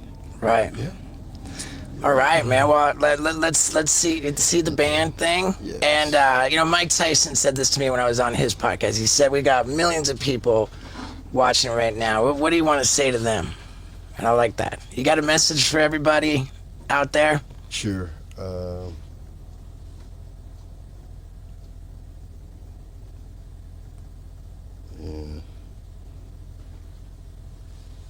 See, that's what I'm saying, man. I've been dealing with this same phone all these years, and when you're trying to do something, it's like, okay, I'm not going to do that. It's all good, man. Yeah. There's a assemblyman here. I like giving respect to the politicians that played a hand in my freedom. And one is the former assemblyman Harvey Mumford, who just had a name. They just named a street in his honor on his where he lived. So that was, but Lawrence Weakley, he was a former county commissioner. Senator Harry Reid, you saw the picture. Yeah. And I think I'm the only guy that didn't come off of death row with Harry Reid with his arm around him. They just named the airport after him. All right. So, but my message is one that's real simple. Love life, live life, don't cheat life. All right. A message of gratitude, man. Thank you, James. Thank you, Steve-O, for having me. Appreciate it. Yeah, I thought that was really cool, man. Thank you. Yeah, dude. How about that? I mean, we put up that no guest podcast, which probably some of you haven't seen because YouTube age restricted it. Sheesh. So click here if you're on YouTube to check that one out. That's where we came up with the idea to try to get a death row inmate to interview. And how about that? It took less than a week. So get James Allen Jr.'s book in the video description, right? Like we linked that there. And thank you guys so much. I love you. Hey everybody, and welcome to a major rock star episode of Wild Ride with Steve-O. Man, this is exciting, dude. Slipknot, one of the biggest metal acts on the planet ever. And they've just been going stronger and stronger, like for over 20 years? Dude, man, get ready, because this is rock and roll. Ladies and gentlemen, Corey Taylor. Yeah, dude. So, I would like you to meet my co-host, Scott Randolph. Hey, Corey. Hello, dude. How are you? And up at the front of the van, we've got the gorgeous Paul Brisske. Hey, Corey, how are you? I agree with the gorgeous. Nice, man. Oh, wow, Yeah, thank you keep in the van, dude. That's fucked up. And his voice. Oh, my God. Deep voice, big balls. Hey, That's what come I'm on. on. There you So- go. It's a pleasure to talk to you. Oh, thanks, man. Yeah, man. I mean, fuck, dude. I gotta plead ignorance, man. I wasn't ready for when you were on the Burt cast. Like, you've got the biggest numbers the Burt cast ever had. Burt, of course, being Burt Kreischer. Yeah, man. Yeah, that was. Yeah, crazy. Bert's got the biggest numbers we've ever done on this podcast. I mean, hey. The ripple effect of Bert. All right, and I was with them just earlier today. I co-hosted 2 Bears in 1 Cave. Oh shit! I love that show too, man. Like Big I'm one. a big podcast guy, so I love all that shit. Well, fucking right on, man. And thanks for doing this. It's great to have you. First question is, fucking how old are you, dude? You look like you're fucking early 20s. I don't know how much money I owe you for that, but that's fucking rad, man. I'm 47. Holy shit, dude. I'm 46. 46. And I was thinking too, because I watched a number of YouTube videos to prepare for this, and I was just struck thinking, man, like, is this like an old ass video because he looks so young? And then here you are, fucking killer. Not like the hat isn't to like a disguise hair loss or anything. No. Hang on, man. Honestly, I'm wearing a hat because it's like bedhead day. You know how it is. It's like Sure. the quarantine brought out all the laundry looks. It's pretty funny. Well, I get it, man. And then, like, I'm sure that with the questions and the masks and Slipknot and the masks is probably fucking, ad nauseum tiresome. But I just think a little bit of a pisser to wear a mask when you're so goddamn good looking. Right? You know, the funny thing is, in 2004, I was voted hottest dude in heavy metal in the mask, which I don't know. I don't know if that's a good or bad thing, but I've always held on to that. It's like I was number 4, in the mask, and I've never charted without it. So there you go. Were they clear in making the distinction that it was with the mask on, or did they Oh just... yeah. No, it was a picture of me in the mask. They didn't include any of my maskless shots. Has there ever been? I keep like a telling my backhanded wife, I'm like, compliment. look, I'm way hotter in a mask. I promise. I swear to God, man. I don't know that I agree with that. Have you always been, or have you ever been, like really guarded, protected about what your true identity is? Like, like you won't appear without the mask, or? No, I mean we were in the beginning. You know, in the beginning, it was cool that nobody really knew who we were. You know, and the reason that we wore the masks wasn't for anonymity or anything really like that. It was all part of this artistic vision that we had. You know, and part of it was the shock value, but at the same time, it lent itself to the artistic stylings that we were trying to kind of go for. Like it was almost like a uniform. Like we were the anti-image, you know, like at the time, everybody was so shiny and pretty and everybody had their fashion and whatnot. And here we were, 9 dicks from Iowa.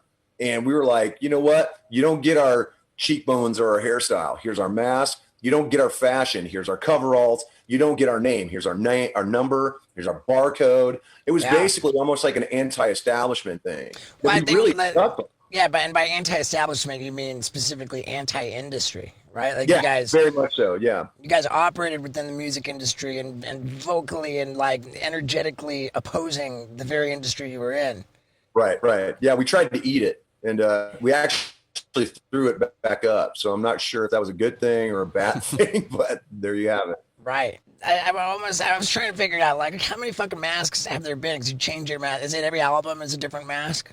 I change my mask every album. Yeah, some guys like what they wear, so they change it like subtly. Right. Like I Clown. like to evolve mine. Yeah, clowns. Well, clowns is. I mean, he's still the clown, but his changes every album. Like it's Sure. still a clown mask, Of but course. it's totally different. Yeah. Yeah, the But- first one was very, like, almost happy clown, and then the second Yeah. one was dark as fuck with the pentagram and shit. Right. The cool thing about the original clown mask was that was his original mask from when he was, I want to say, like 12 years old.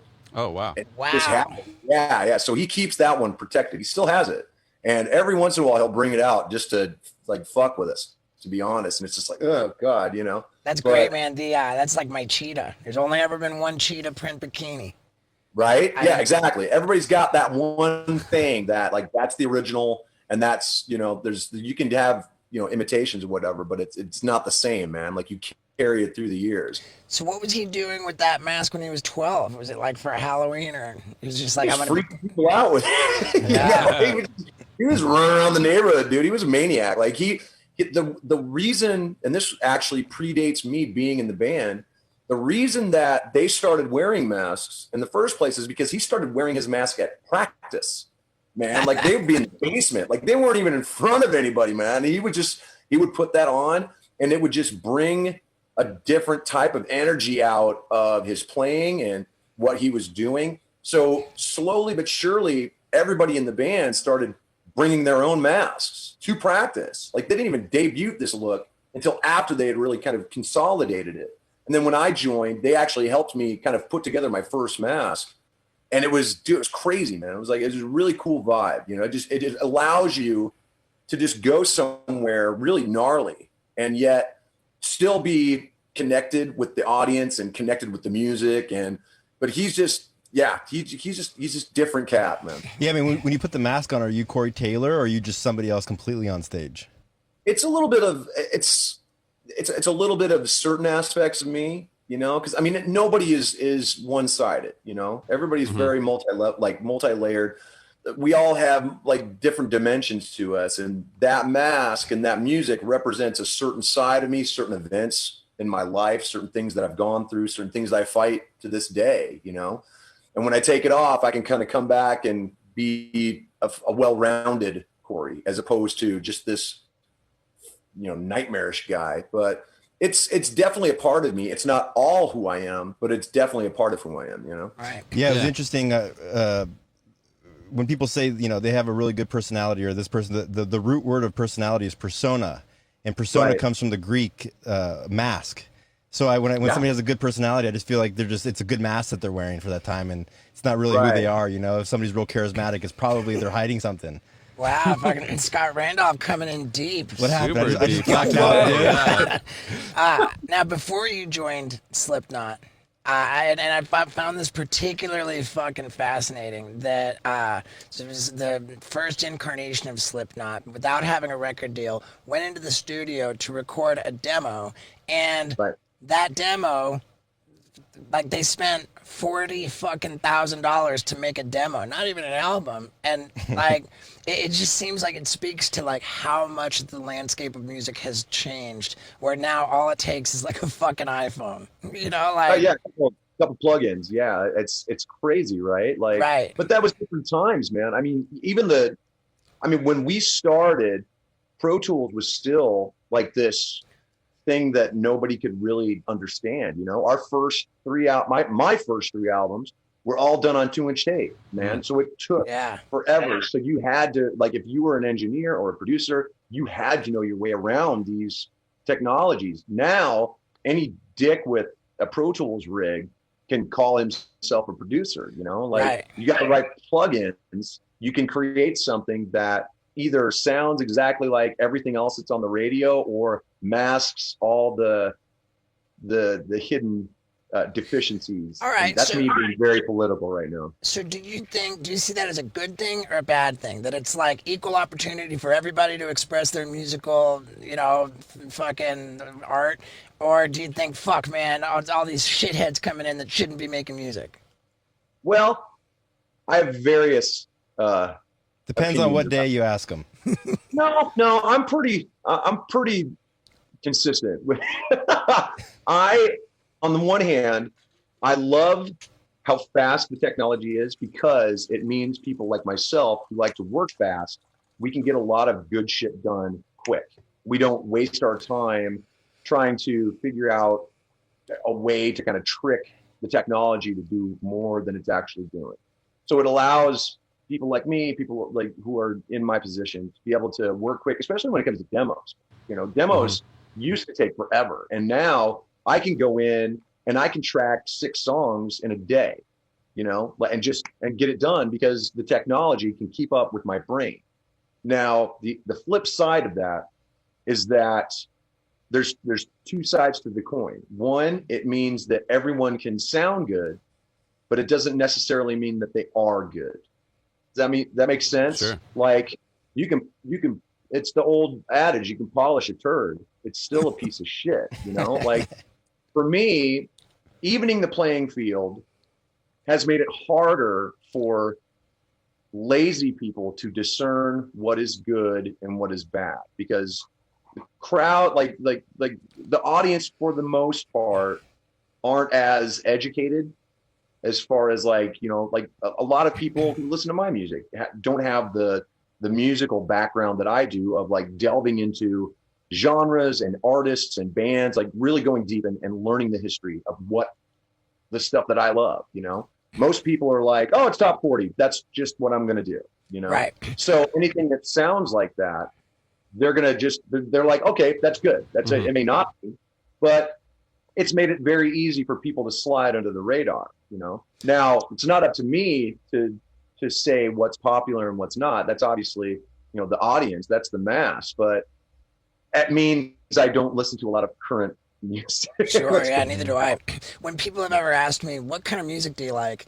I've always kind of bristled at the question, and my response, like, sort of snarky, was like, you know what, like, I consider music like food, and I don't always want to eat fucking Twinkies. You know, I want to fucking change it up, like, you know?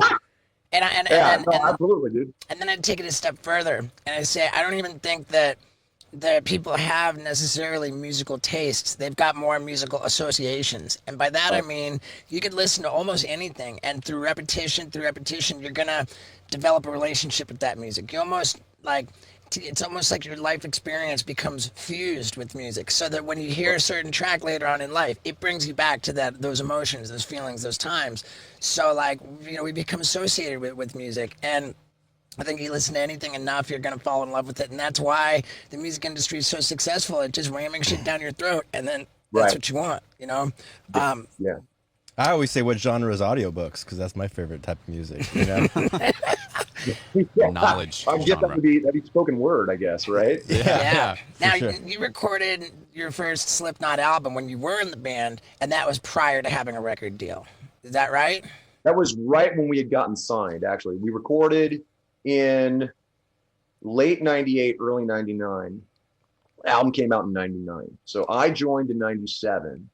And that's when we really started writing the core of what the first album was and what people would consider like the classic tracks on that album. That's when we wrote Surfacing, we wrote Spit It Out, Wait and Bleed, like all the ones that people really love and associate with that first album really came after I joined the band. It was like this kind of spurt of creativity that just kind of came and really is what got us signed, because now here comes these labels who have passed on the band before. Now they're seeing us a new lineup, a new look, new songs, and they finally go, okay, we get this. This could actually work. And that's when we got signed. We were technically signed to Sony for about 5 seconds until they saw us live and saw how nuts we were. And they killed our deal, dude. Like they for real killed our deal. Like it was the funniest thing I've ever seen. And we thought we were done. But then Ross Robinson said, well, screw it. If nobody else signs you, then I'll sign you to my imprint and I will produce you and put you out regardless. And is so that we were gonna Roadrunner? do it. The first record deal was with Roadrunner, right? Well, they are who eventually came in and then signed us for real. But I mean, we had a record deal with Sony that then they pulled on us because they freaked out. They were like terrified of it. I mean, dude, that makes no sense to me because like in watching YouTube videos about Slipknot, like I was struck by like, you know, one of these like huge outdoor festivals and just the mosh pit with the people bouncing up and down. It was just like, I don't remember seeing footage of a band performing with that much kind of fucking crazy energy, you know, at that scale, you know, and so for Sony to see that and not want to be a part of it, that's just an error. Yeah. Are you cool talking about sobriety? Yeah, man, absolutely. Curious on what your drug of choice was. 'Cause I read that you were doing meth at some time. Well, when I was a kid, I was. When I was a kid, I was a speed freak. I did coke, I did meth, I did all that stuff. But as I quit all that when I was a teenager because I OD'd twice when I was a teenager before I was 16. Yeah. I quit all that. I got older. I got more into booze, honestly, because it was just easy, you know. And my personality is such that I never drank to chill. I just drank to just get fucked up, you know. Mm-hmm. So it was, you know, it was easy to just stay medicated for, you know, especially doing what I do, and to just, you know, just continue that. And I found myself becoming very, very unavailable in my own life, man. You know, and when you're a father, you know, at the time I was married a long time ago, and I just decided I was just like, man, I got to figure this out, or, you know, this is going to go a direction that I don't want it to go, you know? So it took a long time to kind of figure out who I was and be comfortable with it again, man, you know? So when you guys were getting fucked up, what was on the Slipknot rider when you guys were just going ape shit? Oh, dude. I don't even know if this was on the rider, but we just had it at all times. We had at least 9 bottles of Jack at every show. We had Crown Royal, we had Jaeger. There was like some people drank vodka. Guys would have drugs brought, which I never saw because by that time I was just an alcoholic. Yeah. Yeah, man. There was a lot of crazy shit. And so you guys would go on stage. I remember drunk. waking up on a pool table, like just waking. I'm like in a bar. Like I was like, how the fuck did I get here? I was miles away from the gig. I have no idea to this day. Yeah, but how about the story about you waking up in a fucking trash can or a fucking dumpster? That might have been a kind of sensitive question that I just asked Corey right there, but I'm about to address something really sensitive with you guys because the people from Blue Chew reached out to me about trying their Blue Chew tablets, which contain the same active ingredient as both Viagra and Cialis, except theirs are chewable and cost a fraction of the price. And at first I thought, you know what? I don't suffer from erectile dysfunction. I've never really had any problems getting boners. But maybe this will be fun. And so with an open mind, I decided to try it. And let me tell you how simple that was. You just go online to bluechew.com and consult with one of their medical providers. There's no awkward visit to a doctor's office. It all happens right online at bluechew.com. And once you're approved, your Blue Chew tablets show up in a matter of days in the mail. And I'll tell you, when mine showed up, I was kind of excited about it. I told Lux, I said, hey, babe, I'm going to do the Blue Chew thing. And so I chewed one up, swallowed it, waited for about a half an hour, got in bed with Lux, and I'm going to tell you, I can report that I had an obnoxiously strong boner. It was a lot of fun. I would dare say a blast. We really did have a blast. And I couldn't wait to do it again, and I did. And it was just as fun the second time. And I really honestly want you to try it because it's that fun. And you're going to get a whole month supply completely for free. All you got to pay is $5 for shipping if you go to bluechew.com and use the promo code STEVO. So you have absolutely nothing to lose. You're going to get a whole month's supply completely for free. You just have to pay the $5 for shipping if you go to bluechew.com and use the promo code STEVO. So with nothing to lose, enjoy yourself with Blue Chew tablets, because I'm telling you, I really, really did. And I'm going to keep using them because it's fun. All right? So now let's talk about being in dumpsters. That was one of your ODs, right? That was when I was a kid. Yeah, that was after I'd OD'd. Yeah. I think what happened was the last thing I remember is I was at a party. And this is when I was living in Waterloo, Iowa. I was at a party, blacked out. We were all just kind of doing, just whatever was there. I think my heart stopped, something happened, and my friends threw me away. Like they thought you were dead? I think that's what happened. Wow. I mean, that's the kind of city that city is anyway. But like when you come to, I was covered in my own blood. I pulled myself out of the dumpster, had no shoes on. And I was like, because there's that moment where you're like, you don't really remember how you got there. And I had to walk, dude. I was 12 miles away from my house. Jeez. I walked all the way back. And as I was walking, I was like, it was starting to kind of come to me. And within a week, I moved out of Waterloo. I moved to live with my grandmother in Des Moines, and then there you were in Des Moines. Yeah. Well, wait, did you ever see those guys after that or talk to them about it? No, I didn't want to see them. Yeah, at that point, I was like, well, if I'm dead to them, they're dead to me. Yeah. Jesus Christ. Yeah, it's pretty heavy. But then what about like that little possibility that like there was some perfectly good explanation for why you ended up in the trash can and they didn't throw you away? Maybe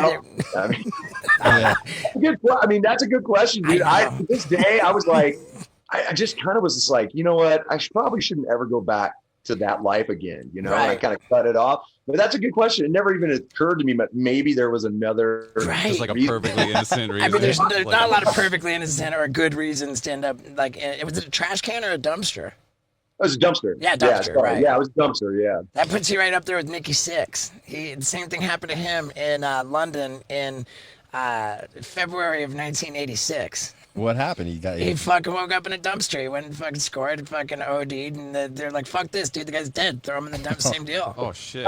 Yeah. Oh man. And then he wrote a tune about it called fucking "Dancing on Glass." Dancing on Glass, yeah. It's on the Girls album. Yeah, dude. Fuck. I love Motley Crue, man. And then, how long did it take you to get sober till after that point? Well, he said that was when he was a teenager. So and now 11 years ago. Oh, it was so you just kept 2010. Oh shit! So you got sober right after Paul Gray died. Is that right? I got yeah. Because I had quit drinking, and then I started again, and then when Paulie died, it was kind of weird. Like I was drinking to kind of deaden the pain, but then physically it was hurting me, which made it really easy for me to quit. So I quit about a month after he passed.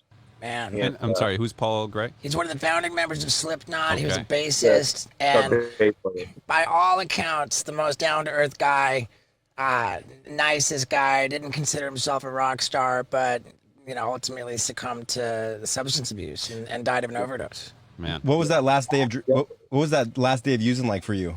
It was weird, man. Like I was kind of heading that way anyway, and I was on this tour with Stone Sour, and we were at this kind of like after show party, and I'm not a beer drinker, but that's all they had, so I was just kind of like tipping a couple of becks back, and I woke up the next day and I felt awful, like just.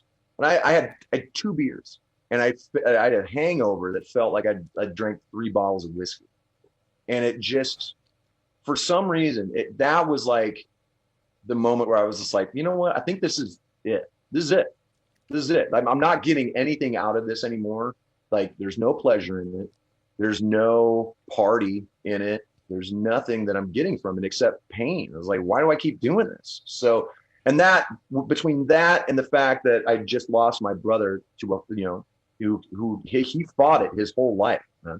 Like he would go to treatment, he would come out and he would fight with his entire will, and it was just too much. He just kept going back to it, man. And that was it for me. I was just like, I can't do it. So did it start with you going into treatment, or you just did it on your own? No, I dry dried it. I dry drunked it. I've always done that. That's how I quit drugs as well. I just, you deal with the DTs for a few days and then that's it. I did the same thing with smoking. I just, there's something in my brain that just goes, you're done. And I quit. So you did the dry thing for a while, and then were you like, wow, dude, like maybe I should get some support and join the fellowship? That's crazy. I'm not in the program, but all of my friends are in the program. So when I hang out with my friends, it's almost like I'm in a de facto meeting to begin with, and we're talking about, so it's weird, and they all have known everything that I'd gone through. Everything, they were all friends with all of my friends, and it's almost like being in the program but not, like, right. I mean, my sort of take on it is that, I mean, for me, I just don't even want to experiment with what happens in me trying to stay sober by myself, because I'm a fucking dead duck. But the way that you described having been on, meth and coke, and just put it down, and then like only alcohol, some people can do it, and evidently you're somebody who can pull it. So fucking right on. It's a weird switch, man. Thank you. I mean, and I still to this day don't know why, but it's also, I've experienced that in my life as well, like with relationships with people who were clearly not good for me. Once I kind of figured that out, I'm just like, you're done. And I cut people out, I've never overstayed my welcome with anyone. Well, I can't say been one, but I was married to her, and that doesn't count. And, but yeah, I mean, it's weird, man. I guess it's a blessing. I wish it would have, kind of kicked in quicker, but at the same time, I wouldn't be where I'm at now if I had gone through what I had, So I never look at anything with regret. I always look at it from the standpoint of, I'm going to learn from everything that I've been through, and I'm going to write about it. And if it helps anybody, then so be it. Fuck yeah. You mentioned Stone Sour, and you got a new album with Stone Sour, is that right? No, actually, I just put out my first solo album. Right, okay. Yeah, you were in Stone Sour before Slipknot. Yeah. You did the first 3 albums with Slipknot, and then I was like, okay, we need to take a break from each other. So you went back to Stone Sour at that point. Everybody kind of did side projects. Yeah, I mean, that was kind of it. The reason I put Stone Sour back together was because I was feeling left out of the music writing process. Like I wrote all the lyrics, but when I was doing Stone Sour, I wrote a lot more of the music, and because that music doesn't sound anything like Slipknot, So that was one of the things that I was really good at, was writing that sort of music.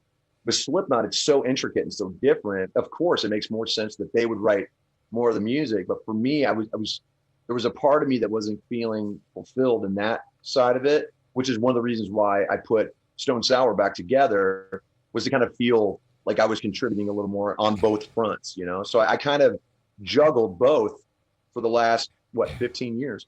Right. Going from Slipknot back to Stone Sour, performing without the mask, was there any sort of like nakedness or anything to like get used to, or was it just like getting back on a bike? I realized I gained 60 pounds. Like, it was Really, bad, 60? dude. Oh my God, yeah. Google Fat Corey Taylor, and so many pictures come up from that tour, dude. I was like, well, I mean, and I was at the time I was still drinking, so I kind of had the whiskey bloat going on. But and maybe just because I was drunk all the time, I just thought I was so hot, and I wasn't. I mean, I looked like a mixture between Meatloaf and Jim Morrison. Like, it was a weird, like fat Jim Morrison, amalgam, like. But I thought I was still young Corey and skinny and whatever. So I'm like up on stage, and it's hard to look at. Let's put it that way. But I will say it was fun to kind of go back out and rediscover myself in a weird way, and be like, I could do this without a mask, And that's kind of what made me feel like, okay, the mask is really for Slipknot, But if I'm just kind of playing music, I don't need the mask. I can just be me and go out there and entertain and do whatever. So it helped me kind of feel like I wasn't cutting myself off from the world and just doing things that were Slipknot centric. That makes sense? Sure. When you were in Stone Sour before Slipknot, like that, the band hadn't really like reached like, sort of stardom. No, it was, we were just kind of I don't want to say a basic rock band. We were a lot of fun. Like, a lot of people loved coming and seeing us. It was weird because it was Stone Sour and Slipknot were like the two biggest bands in town. And it was almost like, at the time, I was the best singer in Des Moines, and they were the bigger band in Des Moines. And they wanted that extra tool, that extra bullet in the gun. I'm not really sure. You're saying Slipknot did? I'm glad they did. What's that? You're saying Slipknot did? Yeah, Slipknot did. But then, but then I saw that you were at Slipknot's very first show in the audience, and you were like, "Fuck, I'm gonna be the singer of this band." Yeah, and I'd never had that feeling before, dude. I would have, if they hadn't asked me to join, I would have done Stone Sour till the cows come home. I would have eventually done something that would have gotten the attention of whatever, because we were shopping just like everybody else in Des Moines. Did Stone Sour? Man, I watched that first show, and I was right in front, dude. They came through the audience, scared the hell out of everybody, dude, because they're in full mask. They're in like they weren't wearing the coveralls yet, but they were just in these crazy outfits, and they opened with, I want to say it was like 3 minutes of just noise and blast beats, and just it was like being at a fucking Melvin's concert. I was just like, I can't fucking believe it, dude. It was so gnarly, and I just, for some reason, I was so attracted to it and so like drawn in by it. I just was like, I'm gonna be the singer in this band someday. And I've never fucking had that thought in a million years for anybody else. And a year later, they asked me. It's crazy, man. That's killer, man. Did Stone Sour have a record deal before you got in Slipknot? No, that definitely helped being in Slipknot. Yeah, right. So at the same time, we sounded different enough that we were able to, and we wanted to differentiate ourselves right away, which is one of the reasons why we never did any like Slipknot music on stage. We never did anything except our own stuff, And I think as time went by, that helped us kind of become our own band, we were always going to be in the shadow of Slipknot. Anything I do is going to be in the shadow of that, Sure. All I can do is try to, get a couple of rays of light to kind of pop here and there. But, it's a good problem to have, dude. Right. It could be worse. Definitely. It could be fucking way worse. Right, like 6 a.m. Right, exactly. Man. Yeah. Those guys can go and do their thing, and it rules. But it's always going to be in the shadow of Motley, and it's a good problem to have, man. It means that you made your mark in music history, and so many people love you for that. That no matter what, they're going to give you a chance on this other thing. It's really good. Yeah, fucking right on. What's 6 a.m.? Like a cover band of 6 Motley? a.m. 6 a.m. is Nikki Sixx's Okay. other band. Yeah. Talking about Motley Crue, are there other bands what are the other bands you grew up listening to? And is there anything in there that would surprise us or surprise a Slipknot fan? I heard you dude. tell Larry Kings that you would love Sinatra. Yeah, man. Yeah, And you love jazz. I'm a jazz guy. Oh, yeah. wow. I listen to. It's weird. ever since I was a kid, I've really just kind of listened to whatever I want. I was never one of these kids that kind of stuck with one genre. I was always the weird kid in every group that I was that listened to everything. You know, I always caught shit from all my friends because of the music that I listened to. So I would listen to Slayer. I'd listen to Cinderella. I would listen to, you know, the Ghetto Boys. All right. I mean, I was like, I just liked what I liked, man, you know, and I never made any qualms about it. You know, as I got older, I really started to kind of explore more of like the older hardcore stuff. I was always really into like the 70s punk scene. But as I got older, I started kind of going backwards even further and getting into like swing music, jazz, especially what they called bebop, but today would have been the progenitors for experimental jazz, you know, which was, you know, Gillespie, Parker, Coltrane, like all those dudes that really kind of took soloing to a different level. Instead of, you know, playing for the song, you played for the performance, you know? So that kind of drew me into more of the music side of it. But then Sinatra, man, I mean, a song's a song, right? I mean, but when Sinatra sings it, it's totally different. What got me into Sinatra was his cover of, what is it? Something, which is the Beatles song, Something in the way she moves. He did a cover of that. And it tripped me out hard because he never liked rock and roll, but he loved that song. And I just loved the way that he took it and really just kind of made it his own, you know, and that made me go back and listen to everything that he ever did. And I just, to this day, it's just, he's phenomenal. Is that hat you're wearing a Sinatra style hat? No, I started wearing fedoras when I was a kid because of Freddy Krueger. Oh, I love it, dude. Thank God. Yeah. So, wait, you know, like a lot of bands, they have their heyday, and then they're just sort of, they're around, but it's not their heyday.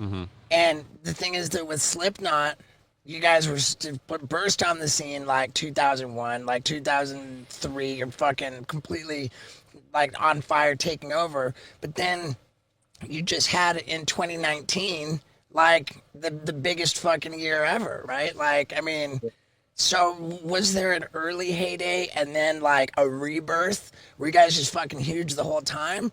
But how did 2019 shape up to be such a huge year for you guys? It's really weird, man, because every time we put an album out, all of these people try to write us off.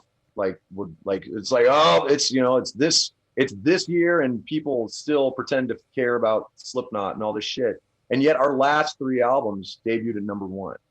Wow. So it's not just 2019. Like you guys have just been killing it the whole time. Yeah. So I think it's because we go away for a while and then we come back, you know, like we're not one of those bands that overstays its welcome. We come out and we go gangbusters for like a year and a half, 2 years, and then we split and we let people miss us, man. We remind people of why they loved listening to us in the first place. And with every album, we try to give people something different. We give them the Slipknot stuff that, you know, that they expect, but we also whip some different stuff on them. You know, we're constantly trying to push the boundaries of where we go, music wise.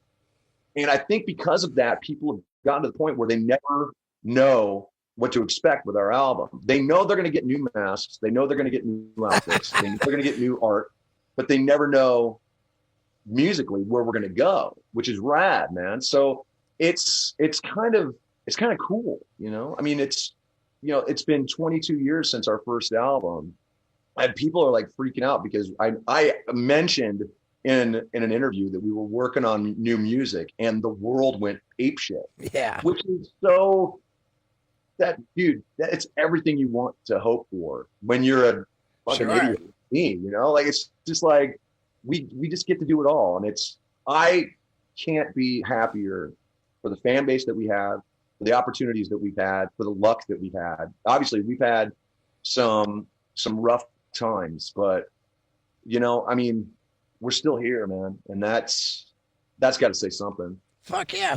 What's the process of coming up with a new mask look like? Do you have like a special effects guy that like Sometimes, man. I mean, sometimes we have like a vision in our head. Like Clown is really good at it because he's an artist. So he'll kind of go somewhere gnarly and be like, okay, I've got this image, and then we'll have outside people kind of help us create it. But then there's sometimes where you're just like, you know what? I don't have a real vision, but I have an idea, and you talk through it with like a visual arts guy, or like a visual effects guy, and they will create it for you. And then you look at it and you go, I like this, change this, and blah blah blah blah blah, and you whittle it down until you get to something that's really rad. My new mask is gonna fucking scare kids. Like, it's so gnarly, dude. It's really uncomfortable. It freaked my wife out. She won't look at it, and Wow. she loves crazy shit like that. She's just like, that's really bothering me. You put that picture away. And I'm like, yeah, this one. And she just couldn't handle it. That's how you know. That's the one. That's not the process that you Exactly. went through with the when they had to go through the cover your nose right, holes. right. I mean, for like prosthetics, like when they turned us all into old men for Jackass, you go Right, and you can make like a plaster cast mold of your head. It's not Oh, like you've that. been molded. You know Yeah. the feeling. So Right. you get molded every time you do a new one? Oh, yeah. Oh my god! Because you were ready to freak out with Oh, claustrophobia. dude. I couldn't do it. There's no way. It's a claustrophobic fucking thing, dude. Oh, dude, I fall asleep. That I told you, there's something wrong with me. But I mean, it's like for real. Like I've seriously fallen asleep before where I'm just, they have to kind of give me a nudge because Wow. if I go down like that, I'm going to ruin the mold. Because when they took it off Steve, he was like, I almost lost it in there, dude. Like Yeah. 2 more minutes, it's tough, man. Especially the first time when we did it for Jackass the movie. My nose was all blocked up with cocaine. All you can breathe through is your fucking nose. I could barely breathe through it because there was so much fucking blow in there. I was fucking like not okay. Wow. I guess I'm glad that I waited, Yeah, wow. So, after I stopped doing blow. yeah, no kidding. I mean, people don't realize how much you go through just to get that mask. They think Oh, it's yeah. just a mask Well- that you go on, but it's a process. Pretty much so, yeah. I know. And completely changing the look, that had to have been fucking scary, man. Like where you're like, oh, okay, now I'm gonna trash this look that was the first one, the one that had all the dreads and stuff. Yeah. And then This- I- you come back I with tried no. to- Well, with the first, my mask, the first 2 albums were very similar. Like the Iowa mask was essentially the same kind of vibe, but I had changed the aesthetic a little bit. Still had the dreads. It was the original dreads. So I kept those. But then we got to volume 3 and I just went, man, you know what? I want to change this up. And some of the guys in the band had changed theirs completely on Iowa. And I was just like, well, if they can get away with it, I'm gonna try something different. I did what we called the football mask, because it was kind of cut like this, and then it had The bars, the quiet riot sticks. Yeah, exactly. Yeah. And once that worked, I knew that I could go and do whatever. Once you get past that first initial risk, I just knew in my heart that I needed to. Once you get past that, man, it's fucking sky's the limit. You just go run with it, Dude, that's crazy. So what was the motivation to do a solo album? I've been trying, I've been honestly talking about doing it for a long time, but it just didn't make any sense because I had two great bands. I had opportunities to kind of do, guest spots with a million different people. So I was just like, you know what? It just doesn't make any sense to do a solo album right now because I basically get to do any type of music I want. So right now it just doesn't make any sense. The reason I did it now was because I was putting Stone Sour kind of on hiatus anyway, because I wanted to do something even more different.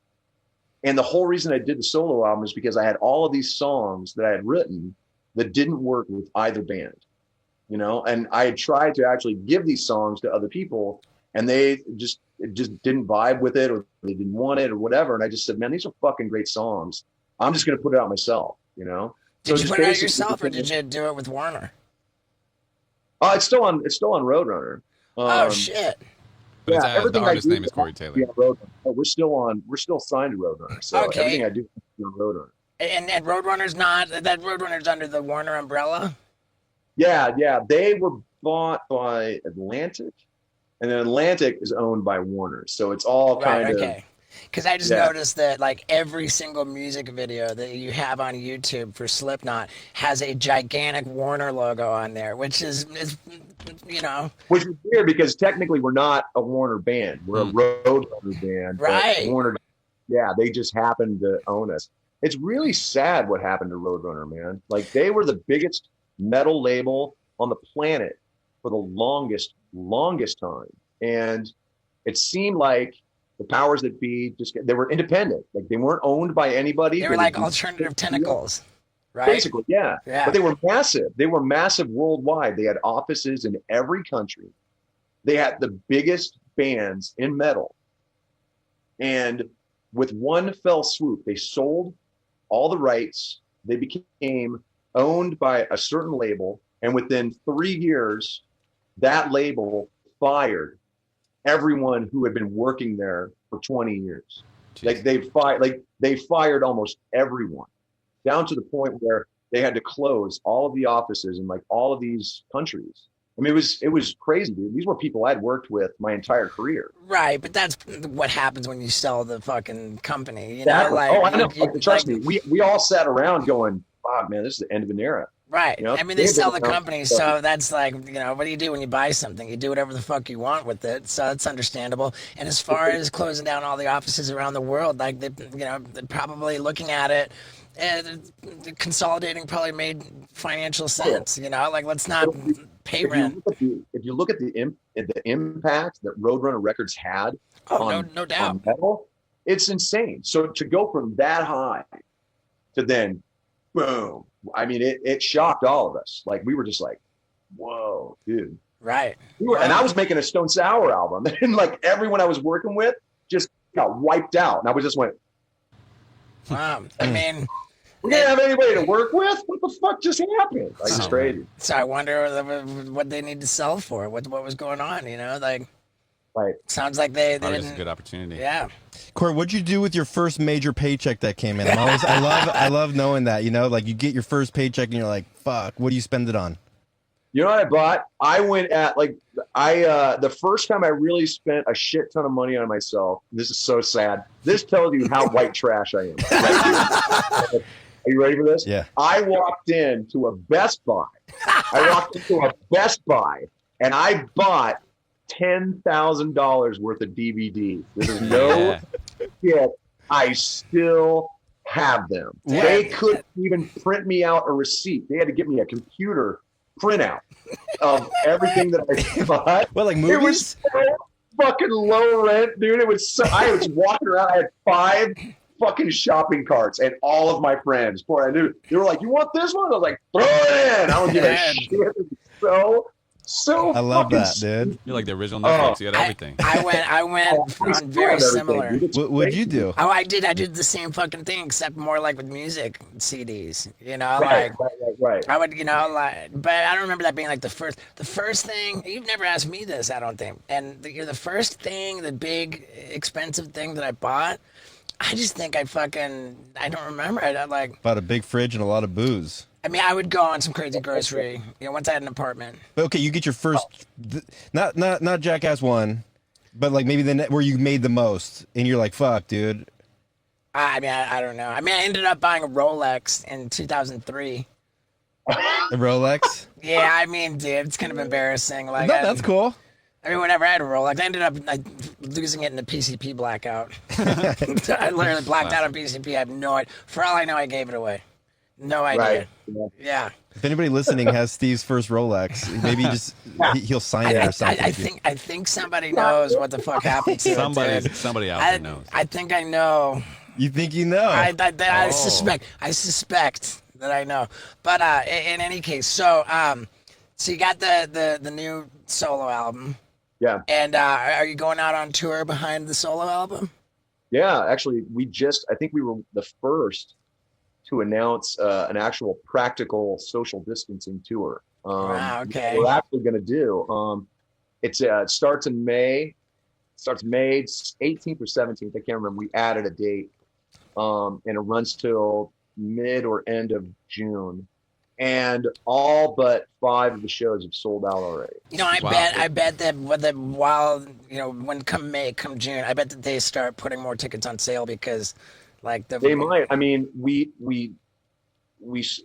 got it down. We sectioned it off so it's like it's only 10 to 25% capacity. Everything is social distanced. It's you can buy tickets in pods. And anybody in that pod, you can stay in that pod, you can take your mask off, but outside of that pod, you have to leave your mask on. And that's regardless of whatever state guidelines are going off of. We're going off of the actual CDC guideline. Dude, it's so fucking funny. Like the coronavirus, you have to wear a mask, and we're talking to the fucking front man of Right? Slipknot. I remember when wearing a mask wasn't cool. Right. Right. How many people is that?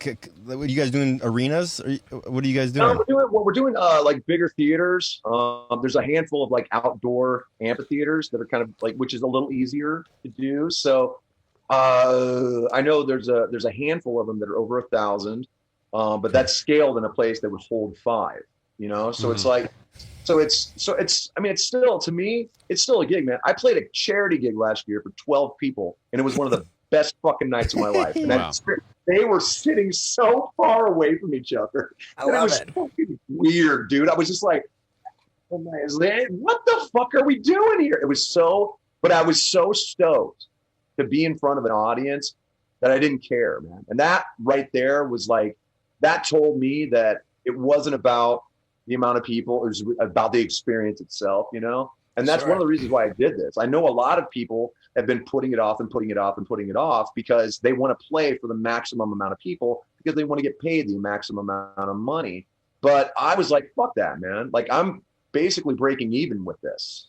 And I don't care. Like, I want to fucking play these shows because I want to have a good time, you know? Right. And who I've got, my wife's dance troupe is going to open the thing and fucking blow fire and fucking aerial, and it's crazy shit. Cool. We're just bringing a fucking big rock and roll party to every city, you know? How many Epic. cities are you doing? Said May through June, so 30. So I think it's like 25 cities, because a lot of the places we're doing multiple nights. right, okay. Killer. Is there with like Slipknot has these legendary live shows? Is there a country that just goes the hardest? Dude, we have so many, we bring out the crazy shit in everybody, dude. Like, for real, like one of the places that people kind of warned us about is like, you know, you're gonna be put off by their you know, the solemn quiet and politeness was Japan. And dude, they chased us down the street like we were the fucking Beatles. Like, for real. Wow. I mean, they jumped. The first night we played, dude, the place was ape shit. And we left. We couldn't even stop to take our stuff off. We just ran right down and got in this big cargo van, right? The fans ran out the front, came right around the club and jumped on the van, and they were shaking it like this. And we were all like, this is it. This is how we die right here. This is insane. We're dying in Japan. And it was, but then they finally let us go. And we all sat there, and it was that weird, awkward, like, that was kind of rad, but we almost died moment. Like, it was like,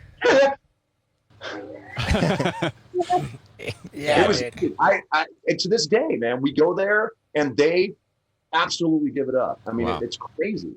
So, we don't need to promote the solo tour because it's already sold out, all but 5 shows. And if you want to, figure out which of those 5 shows aren't sold out, or maybe if you're holding out hope that the world's going to open up enough that more tickets go on sale, where do people go to buy the tickets to your tour? Oh, you can go to my website, thecoreytaylor.com. There are links all over there. You can also go to notfest.com, which is my management has links up there as well. If you know where any of the gigs are, you can probably go to those venues' websites and access for tickets and whatnot. It's I mean, it's. I think there's a good chance that they're going to put more on sale. I hope so, man. I mean, I'm getting my vax. I'm getting my vax next week, and they just opened it up in Nevada where anyone 16 and up can get a Nice. vax. And we were kind of waiting on that. I might go I for a didn't want road the trip. guy, I didn't want to, show up to one of these places and be like, hey, could I get something? And they're like, Corey Taylor bunches his way in line and Yeah, shoves an old dude, lady out the way. 100%. Shoves an old lady out of the Yeah. way. Yeah, but it'd be worth it to do a road trip to Las Vegas. You're in for me. Nevada? Yeah, I live in Vegas actually. Oh, how about that, dude? Dude, rad. Fucking cool, man. I was just thinking, man, I wonder why we didn't ask where he's at. Now, you also said that when I was on social media, so you've just given up social media? I got people who run my shit for me, but I, much like booze and all that shit, I was really, really into Dude. it. And I fucking had a. I shouldn't even. I talked to Nick Nicotine today.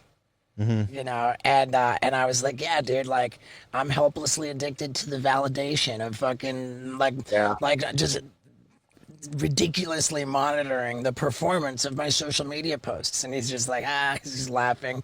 And he said, He's like, me too. well, no, he's good about it. But he said, like it does fall under like your career, to like see what works and what doesn't work. So you do need to check it. But this is maybe like an hour after the first hour is very telling. You want to check once after an hour, and then you want to check once on the second day and once on the third day. And after 3 days, it's run its course. And I said, dude, that suggestion, man, that's like fucking okay. Quit sugar. Wow. It's Right. terrifying, But Dude, yeah. I mean, it's the same thing. I got off it 10 months ago. I deactivated my account just because it was just too much. And then I got a thing saying, oh, my password was compromised, and I logged back on. And I to change my password, and I was looking at it, and I'm like, what the fuck? I don't even want to go back on, Like, I'm thinking about just deleting the whole thing because it doesn't make sense for me. I mean, I think for you guys, like, you can promote your tour, you can do this, but like, Right. every cool photo that I've taken, I've sent to like my family or my bros anyway. I don't need random people. Right. dude, I don't want to fucking keep Corey forever, but I'd like and speaking about books, right? Like, are you a New York Times bestselling author multiple times over? Yeah, man. Yeah, I've written 4. Wow. Yeah, it's like I said, man, I'm lucked into a lot of shit. I'm pretty stoked about a lot of the stuff that I've been able to do because of Slipknot, because of my career. So I've written 4 books. The last one wiped me out though, like because it was all about politics, and it was right when Trump won, and Wow. it was nightmarish how exhausting that process was, and I just said, and I haven't written another one since. But what's exhausting now? What's exhausting now is fucking. What's exhausting? Sorry, I just rudely interrupted. But I said, what's exhausting now is trying to watch Saturday Night Live that Trump's out of office. They got nothing. They got nothing. Like all the ratings for news are just.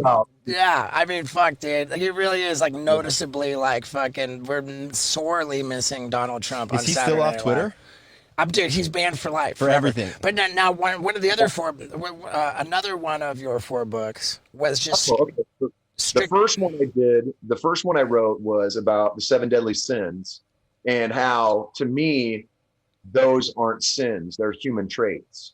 They're just things that we just all experience, and there are bigger and worse things that could be looked at as sins. So it's just honestly, it's just a way for me to kind of dissertate and then kind of go up on tangents and tell stories about all the weird shit that I've done in my life. The second one was about the supernatural. Yeah, that's what I was going to ask about, the spirits. Yeah, man. Yeah. It's just something that I've had experiences with my whole life, and not being a religious person or And somebody specifically atheist, right? Right. Very much so. It was me trying to figure out something to explain it, because everybody's explanations never made any fucking sense to me. So that was me trying to work out in my own head what this phenomena was, and then just kind of, and doing that has helped me in a lot of really, cool ways. Like I don't really get freaked out by the stuff anymore. I just kind of, process it. You deal with it.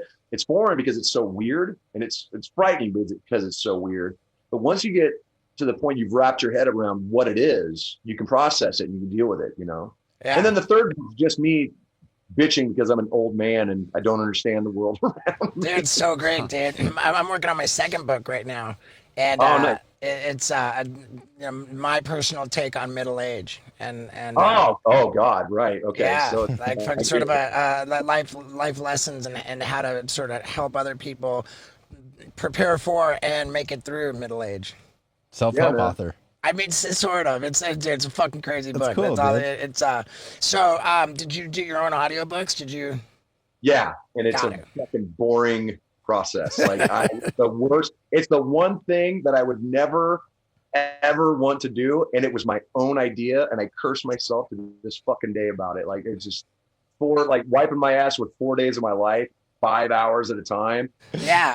No. Is there a particular way that you'd like to promote the books? Like for me, if you buy my books from steveo.com, every copy is hand signed. You know, like I autograph. So that's my way of kind of selling my own books. Yeah, no, you know what? I just kind of, go find it and buy it where you can, like, bitch that they don't have any Corey Taylor books in the airports. And Right. they'll stock in them, because that was how I knew I made it. I found one book in an airport and I went, there it is! I got it! That was my thing. Des Moines Airport. Somebody did. just left it there. I love it. Left there. Do you have a preferred way that people can consume the music from your 3 bands? I mean, obviously I'm going to say, the old school way, buy the album, look at the artwork, read the lyrics, kind of do whatever. But I'm also, an Realistic. It's kind of weird. It's kind of hard because in this day and age, it's really hard to know which ones of the fucking streaming services actually compensate the artists that they're ripping off. So Right. there you go. There's that. I mean, I me, it's suppose like- the label people would probably know. It's more important for me to people listen to the music. Right. Like at this point, I've kind of made peace with the fact that various services were just kind of screwing us. And until the legislation is actually enforced, which they passed under Trump, which I couldn't fucking believe, they'll keep charging us at that rate. But they've appealed that legislation. I don't think the appeals will actually go through. They will raise the rates, and musicians will be able to make a living off their recordings again. All right. Hell yeah. Not to be a fucking dour asshole. Oh, on no, that. it's all good. No, not at all. It's okay, Lars. That dude, I remember everyone giving him so much shit because of that, and he was so right Yeah, on for sure. so many fucking levels, dude. It's scary, and I wonder how many people like look back and eat a little crow because of that. Weird. Yeah, I think he was pretty unapologetic about it the whole time, and I don't think He knew that this was the direction we were going, man. So right. yeah. Is there anything else we can get the word out about for you? I'm not sure, man. Just everybody just use common sense, and in the world right now, everybody's excited because they're rolling out the vaccination and numbers are going up every day, which is rad.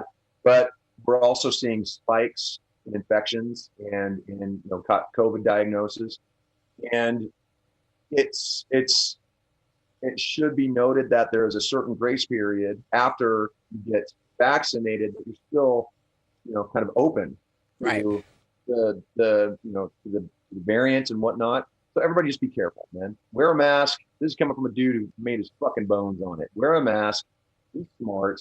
Don't give a shit about politics, left, right, whatever. Be smart about it. Man, what a good guy. I asked him, is there anything you want to promote? And he's promoting like Health and like safety every for the environment. hell yeah, For real. promoting Yeah, like that's amazing. saving lives. I'm like, no, what do you want to sell?